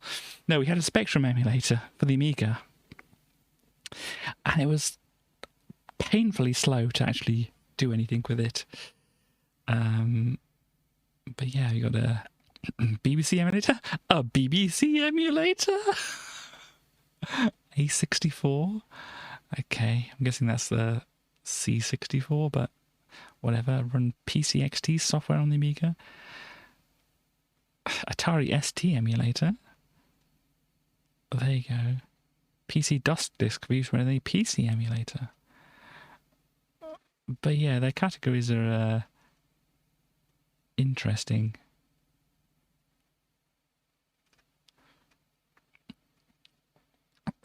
Tetris, the most addictive form of game ever. A 2-player version. Brilliant. CLI Tris? No, it's not dirty. Indeed. Based on the Game Boy Tetris, fitting the letters. Wow. Based on Sega's version. That's columns. That's not Tetris. Tetris Metallica. Dr. Mario 2-player. Great. The last Tetris. Not. Copy a disc while playing Tetris. Oh dear. 3 screens tall? Gosh. Oh look, Giddy. We played Giddy. Very cute platform game. I don't think that really explains Giddy. But yeah. Oh, the Mr. Man Olympics, I think. We had a Mr. Man... We had 1 or 2 Mr. Man games for the BBC Micro. I remember that. Up to 4 players to compete in. Animal Land 1. Great for the very young. Distinguish the different types of animals. Storyland. A book on disc. I like the way they just format these as questions. Oh, this one for you, Stars. 4-stroke engine. See inside how it works. Gosh. It's like they're not quite sure what it is. They haven't run it themselves, or they couldn't get it to run, but they saw it anyway. Sick ball, sickly pong game. Interesting. Nice looking platform game. Breakout, but with 2 bats. Oh, God.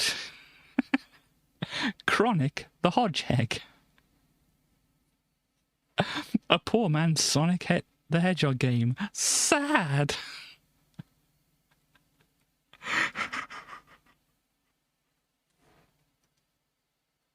Moose Driver. Sad.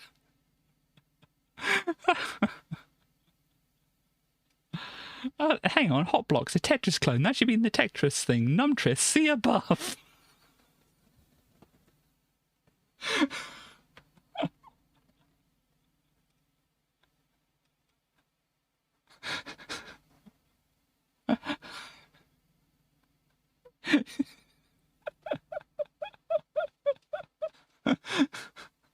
Wait, they've got Giddy here too.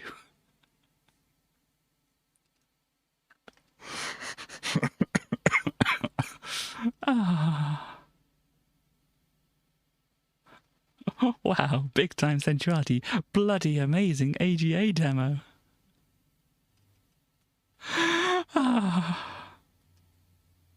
I don't think I can... I'll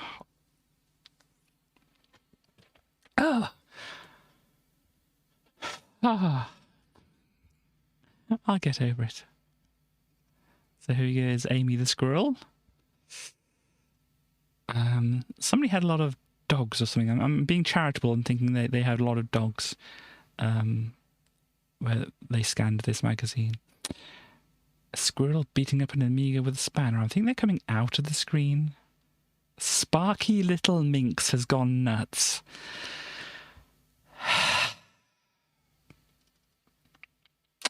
Indeed. This is an Eric Schwartz thing without a fairy character, it looks like. Or maybe they are. I can't tell. Morphe the Magic Man. Indeed. Indeed. This is cute looking. The Renault-inspired demo. Renault-inspired demo. And here's Beavis and Butthead. With not their usual t-shirts.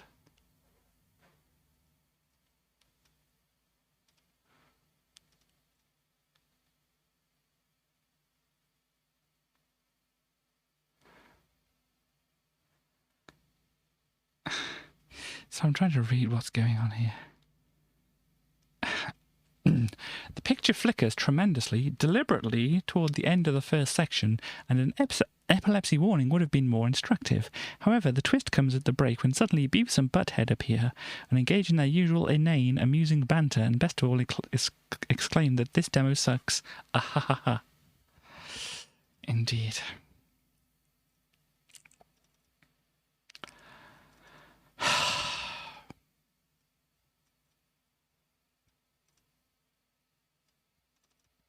Carrying on. Look, it's a CD32. What are they talking about with the CD32? Has your joypad already taken a beating? Indie Director now offering replacements. How long ago did they release the CD32 exactly? And the joypads are already bad. I mean, Nintendo with their Joy-Cons, you know, but it's not promising for something with as few buttons as this that replacements are needed. I am a Seaman, and 3 months ago I bought an Amiga CD32 in Amsterdam. That joypad control button is damaged. A few months, yeah. It's not a good luck thing, you know, but good luck getting replacement from Commodore.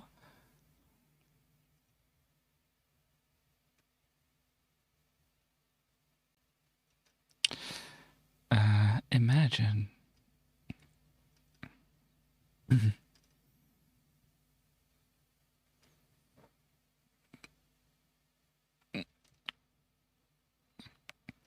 Sorry, I'm trying to look over, see if there's anything interesting going on here. Cool. All adds up. Look at this. An in-depth explanation of monitors, but I think this is the most interesting part of this. Looking at the circuit board, and this is the cathode ray tube behind here with the glass part at the front. It's neat looking. They even put a nice little fractal on the front of it. Sick, yeah, I know.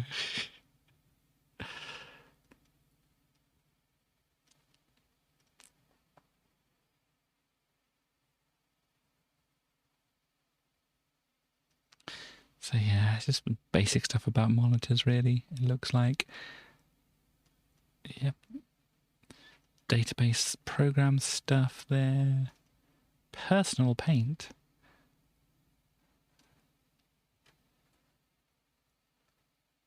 Oh, I was wondering, because I didn't remember seeing personal paint on a cover disc, but apparently it's a new paint package in Commodore's A1200 bundle. So it's strange that they would do this, but I suppose it works. Oh gosh. Well, there is that. It's very similar looking to D-Paint, apart from they've got the the toolbar here on the opposite side. It is very, very similar to D-Paint in looks.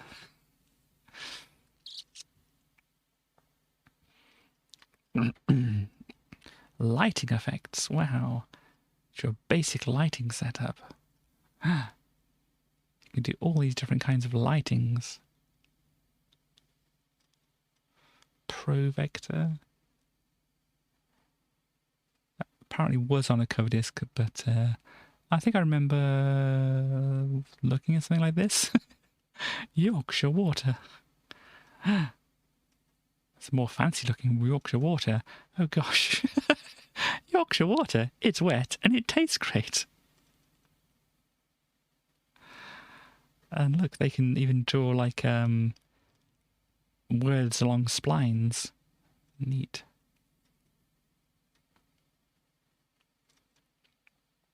Some Music X stuff. This is just basically like the volume control or something like this. Sculpt. Title, can I see what it says here? No. Control change, or is this like the CC events? If you don't know about MIDI, you probably wouldn't know what I'm talking about, but that's okay, don't worry about it. Gosh, selector font, look at all these fonts here.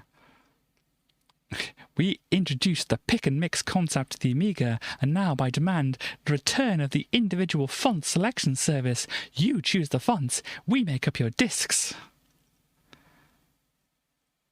There you go. Let's see what fonts they have available. They have some kind of animal font. Cute. Bee House, I think that says.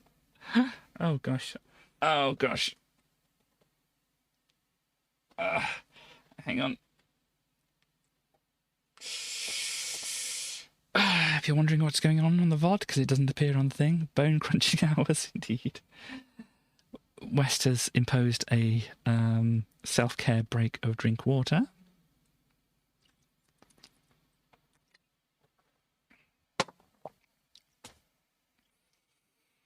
And stand up and stretch. Oh, gosh, hang on.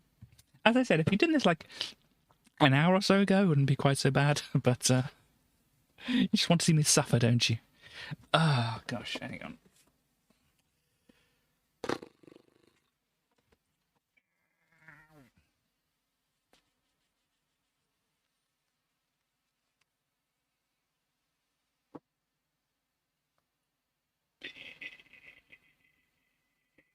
Stretch.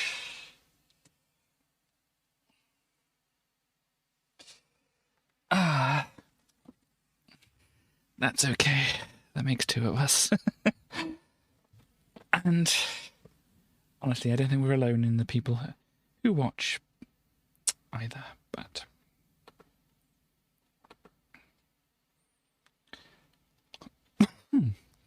so let's have a look at these fonts now. We have Carpenter, that's a cute one. Chili, I think that says. Chinese. CSD jerseys, that's like going to be like the universities in America kind of jersey fonts, isn't it? Ribbons, that's cute as well. Headhunt. Indiana. Keyboard. Medusa. Miami Night. Old Word. Oregon Wet. Yeah, so some more other stuff here. Block. I'm guessing this is chess. I think they've done it alphabetically, so this would be like animal or something like this, but 1, 2, 3, 4, 5. That's only 5, so anima. Don't know. Medusa one. Yeah, that's pretty cool. Let's see. Block chess. CHESS. Doesn't look like it's going to be chess because those would be doubled, wouldn't it? I think on some of these things where they're just pictures, they're not actually typing in the word. Calligraphy. I've always associated calligraphy with like joined up writing, but crackling, that's a good one.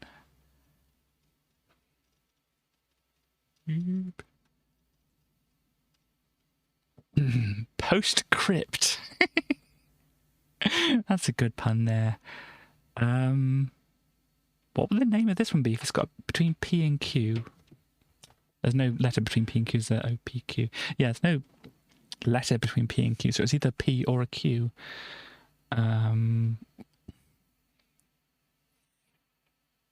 Pointing, I guess, maybe. But no, it wouldn't be pointing because if it's alphabetical, that's POS. So, interesting. I don't know what that one would be called. I imagine they probably had a few people writing to them saying, that one with the hands. BSL. I don't know if it is going to be, but it might be. Cubism. This one's a cool one. Ransom. Shanghai. Shrapnel. Across there. Star. Steel. Stencil. I thought they had stench for a moment. Stretch. Toy block. Wedgie. I like the look of this one. Wobbler. Zorro. Interesting. Hard to read, but these aren't alphabetical though after this. Swinger. What's it? Tintoretto. Open House. Peace. Powerliner. That's a cool font. Starstruck. And Salter. No jaggies, no hassle. Scalable clip art. No silly info pack prices here. Newsflash, 2,000 new fonts available now. So you see it. It's hard to read here, but do they say they have a catalogue of some kind of thing? Here you go. For a free comprehensive printout of all fonts and details, phone that number or write to us.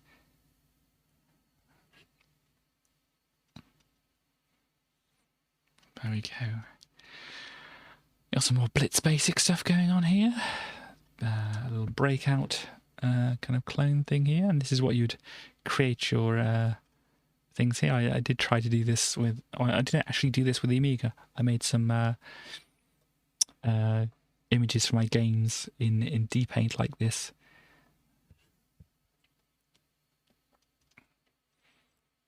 And yeah, it's a basic, I think.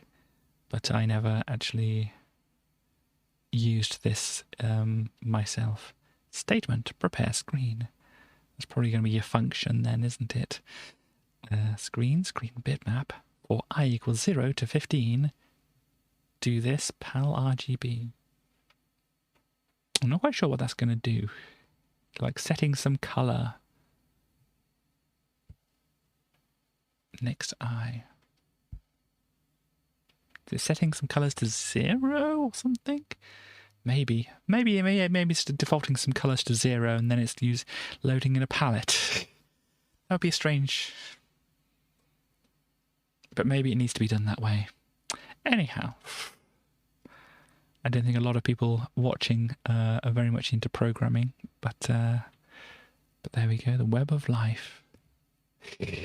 On his never-ending quest into the brave new world of comms, Richard Bakley ventures into the spider's lair with the World Wide Web.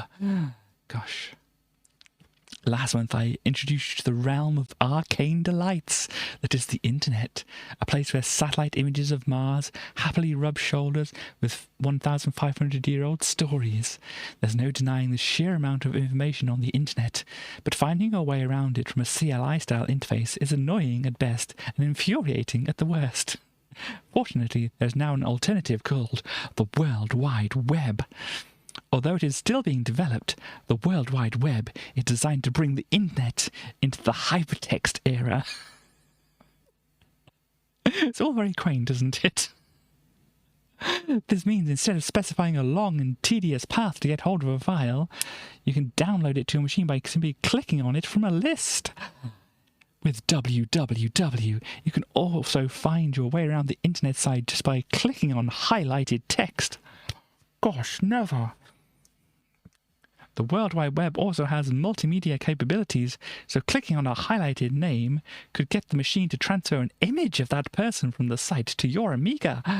By clicking on a button, you can also transfer sound samples down a telephone line and play them on your Amiga. All this with just a few clicks of the mouse.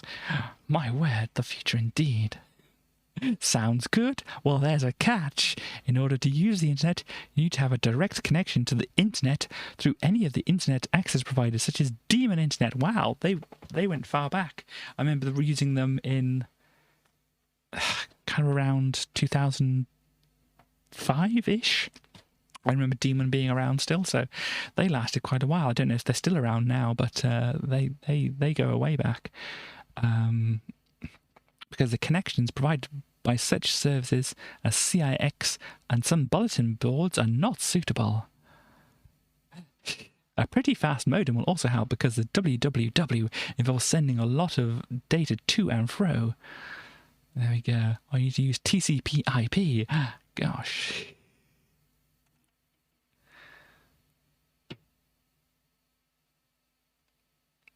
There we go. You need the software which actually deals with the www, which is called Mosaic.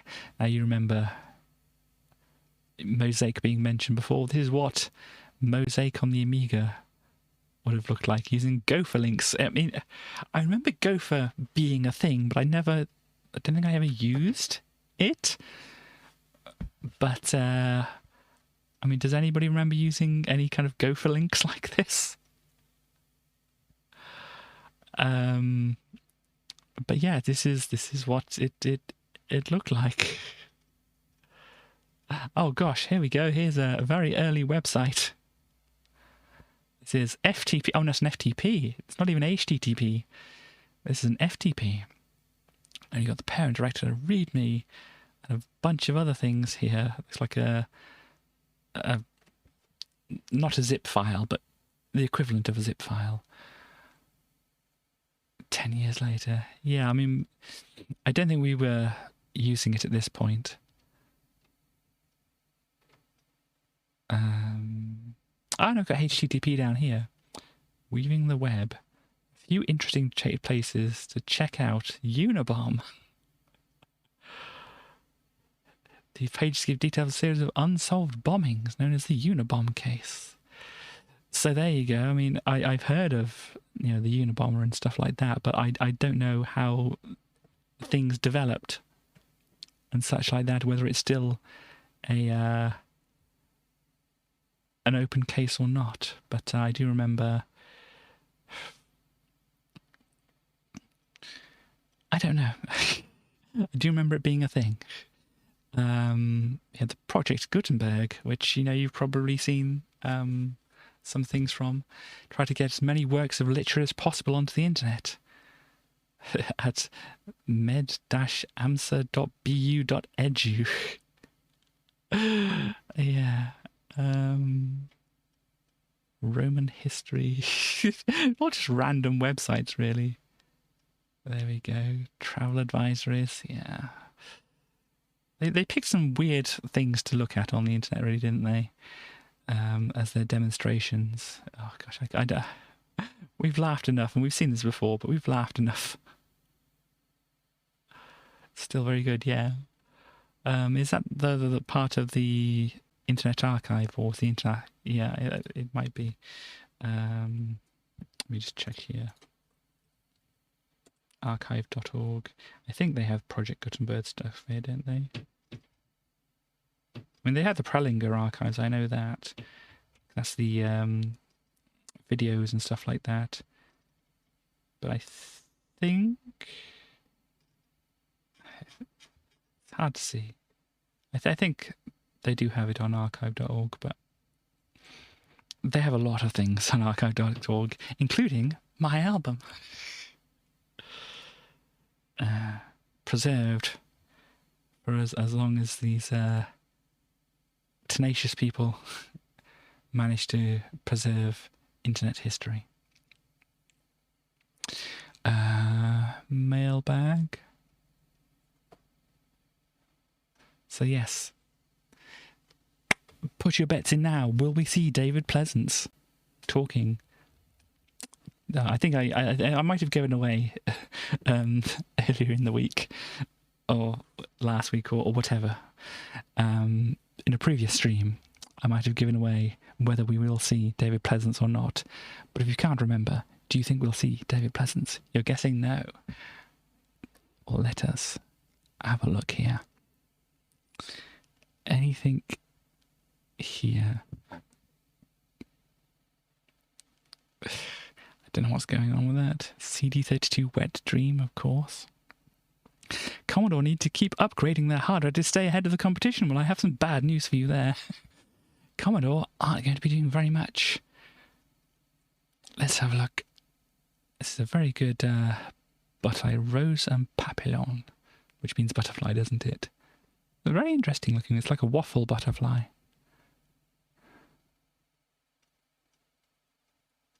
Well, here we go. Look who it is. He's still answering questions. Maybe not about the bankruptcy or whatever. Samsung will purchase them any day now. But look, he's still there. We'll get to him in a bit. Gasp, indeed.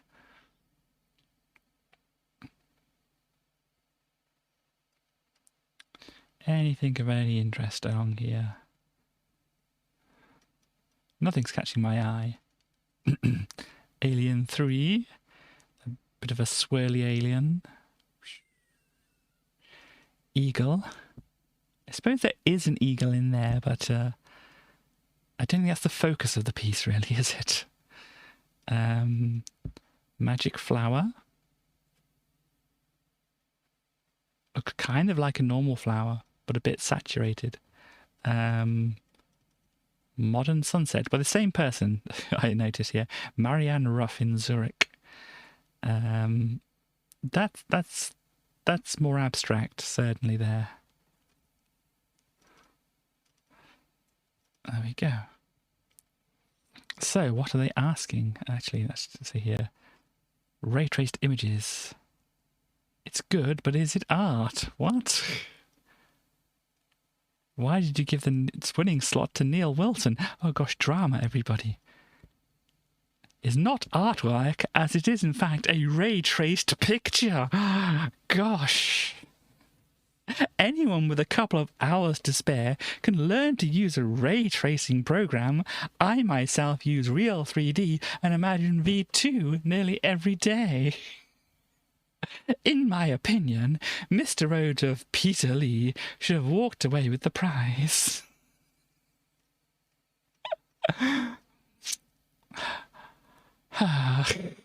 Why not have 2 sections in the gallery? One for skilled artist and other fun for... Oh, they did say skilled ray tracers at least.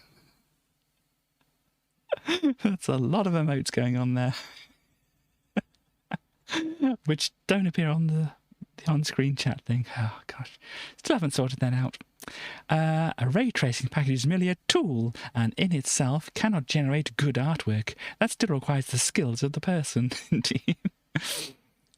However, I do sort of agree. Ray-traced images have a special quality that endears them to the viewer, even though the image itself may not be that amazing. However, the idea of 2 sections and 2 winners isn't at all bad. Completely drab 32. We're deciding whether to buy a CD32 or a CDI. Oh, please. Save your money. Save your money. The ugliness of the CD32, the salesman agreed. But did point out the superiority. The person walked out with a CDI. I know the CD32 is cheap, but does this mean it should look cheap? I think it looks okay, quite honestly. Commodore urgently need to redesign the casing of the CD32 now. Bundle some decent software. Oh my. Finally, I think the name CD32 should be changed. Saying it's 32-bit could damage sales in the light of the 64-bit Jaguar. Maybe Commodore should rename it the Amiga MGS, which stands for Multimedia Game System. What do you think? I think it's crap. To be quite honest. So apart from the casing, the games and the name, the CD32 is great. Seriously though, I agree. CD32 casing was met with universal loath. I didn't think it was that bad.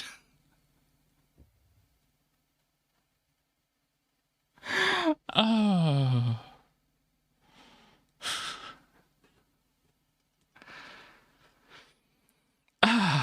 So, what are they talking to David Pleasance about? The important matter of the bankruptcy, which nobody calls bankruptcy for whatever reason?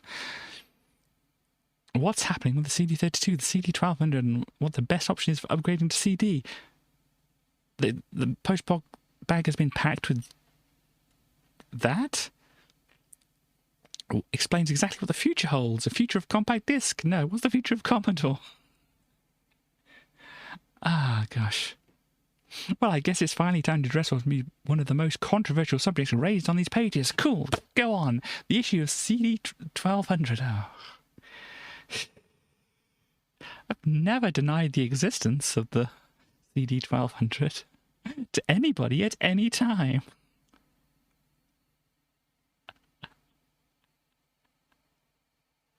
Let's get one thing straight. The CD1200 is good, very good, as the news story in last month's Amiga Format fully endorsed. It will, of course, play all CD32 games with no problems. Released in all countries simultaneously, probably before Christmas. Well, and it's estimated it will retail for £200. Wow. Does not support full motion video, and it cannot be modified in any way to support it. Well, people are, can work things out like this.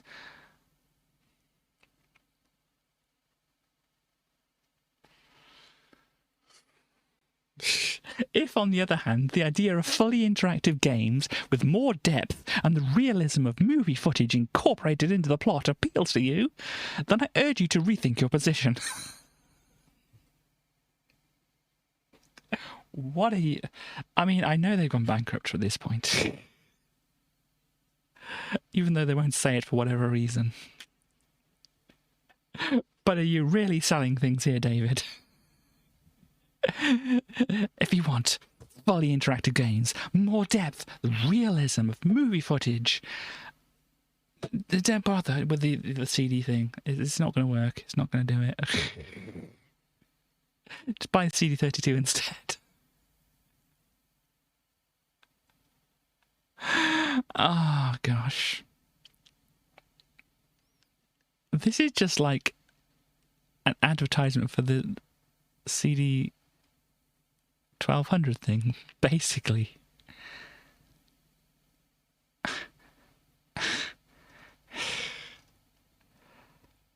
Oh, look. Here's some winners. The Imagine Built My Hot Rod competition. Okay, so they designed some cars. This one's nice cold, ice cold milk. It's the cow car. Indeed, I think that... Wasn't there already a cow car in the game, or am I don't know. John Moody's Hot Rod certainly caught... I'm thinking of a different game. It's not the Blitz thing. It was the... I can't remember. John Moody's Hot Rod certainly caught the imagination of the judges. Like little bubbly cars. Very interesting. Spider Monster Truck by Peter Bellamy. Yes, Skidmarks 2. Thank you very much, West. That's what I was trying to say. It was really great. And the judges appreciated the wacky styling of Paul Matthews' offerings. So it does look like a Wacky Races card, doesn't it? So did anybody have much of an original idea here? I don't know. What is this? Yeah, skid marks. Here we go. Following 20 people, each win a Tamiya remote-controlled car. The competition was judged by the Acid Software Skidmarks team. We'll be including some of the entries on Skidmarks CD32. 4 stars, definitely to be included. 3 stars, probably to be included. 2 stars, maybe included. And we don't get to see what they are. It's just a list of...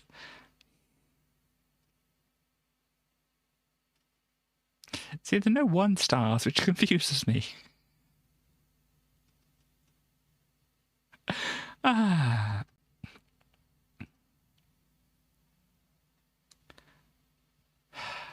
me. This man has done some questions if you're really waiting for that information. I am kind of curious to see what this is. It's like the classified sections, isn't it?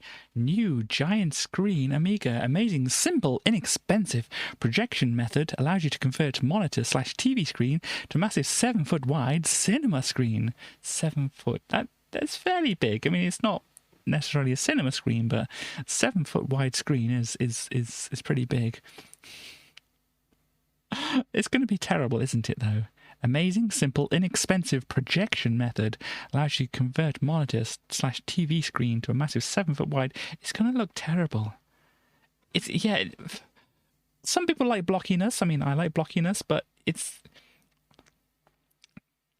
If there's an easy way to like project like a small screen to a big screen and have it look good, it would be very, very cheap to buy projectors, and they're not cheap things.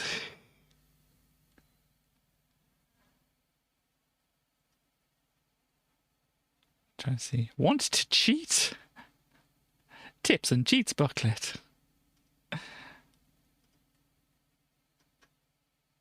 Indeed. Free.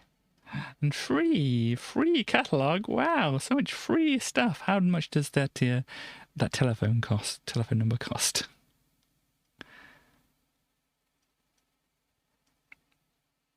Toxic software. That doesn't sound good, does it?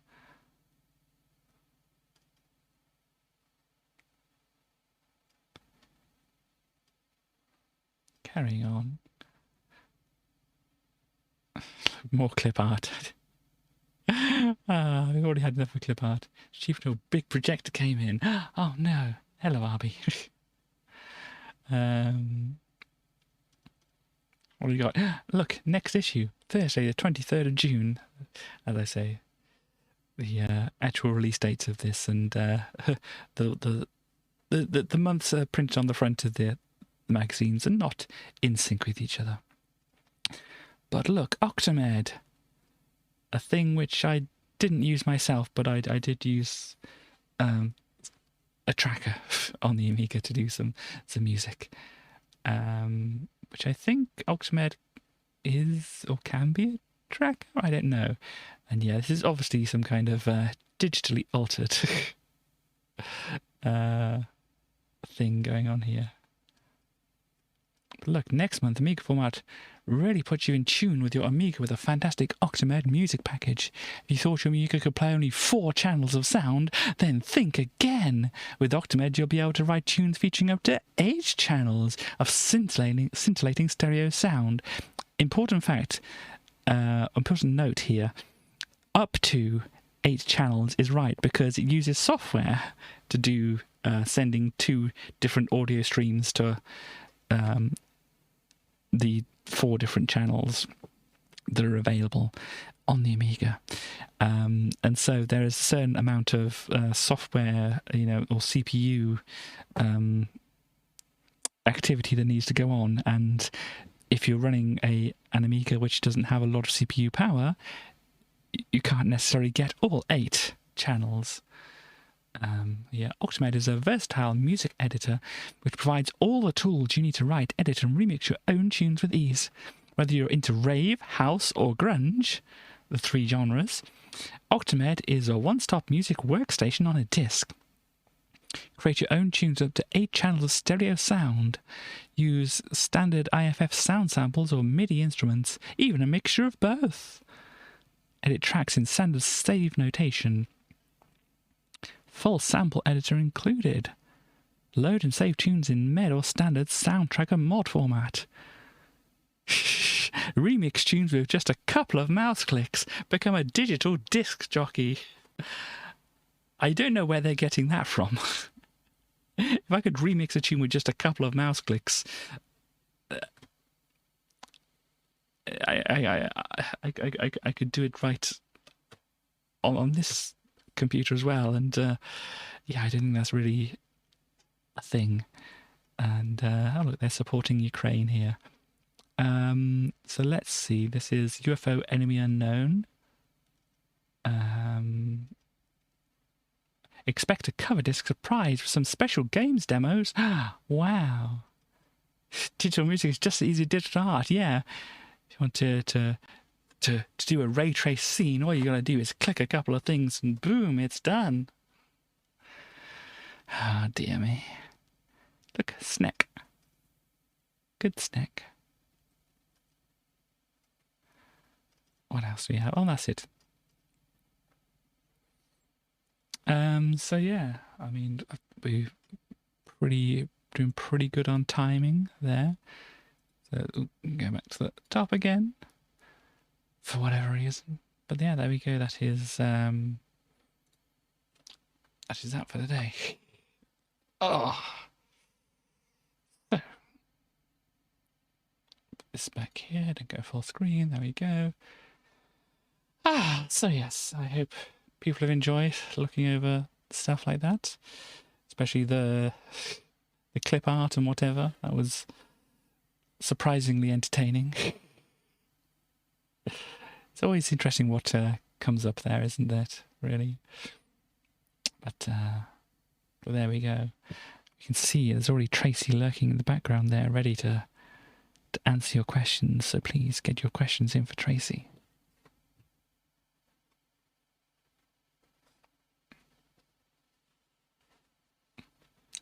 Tracy, you look like you were eager to come on and talk to us.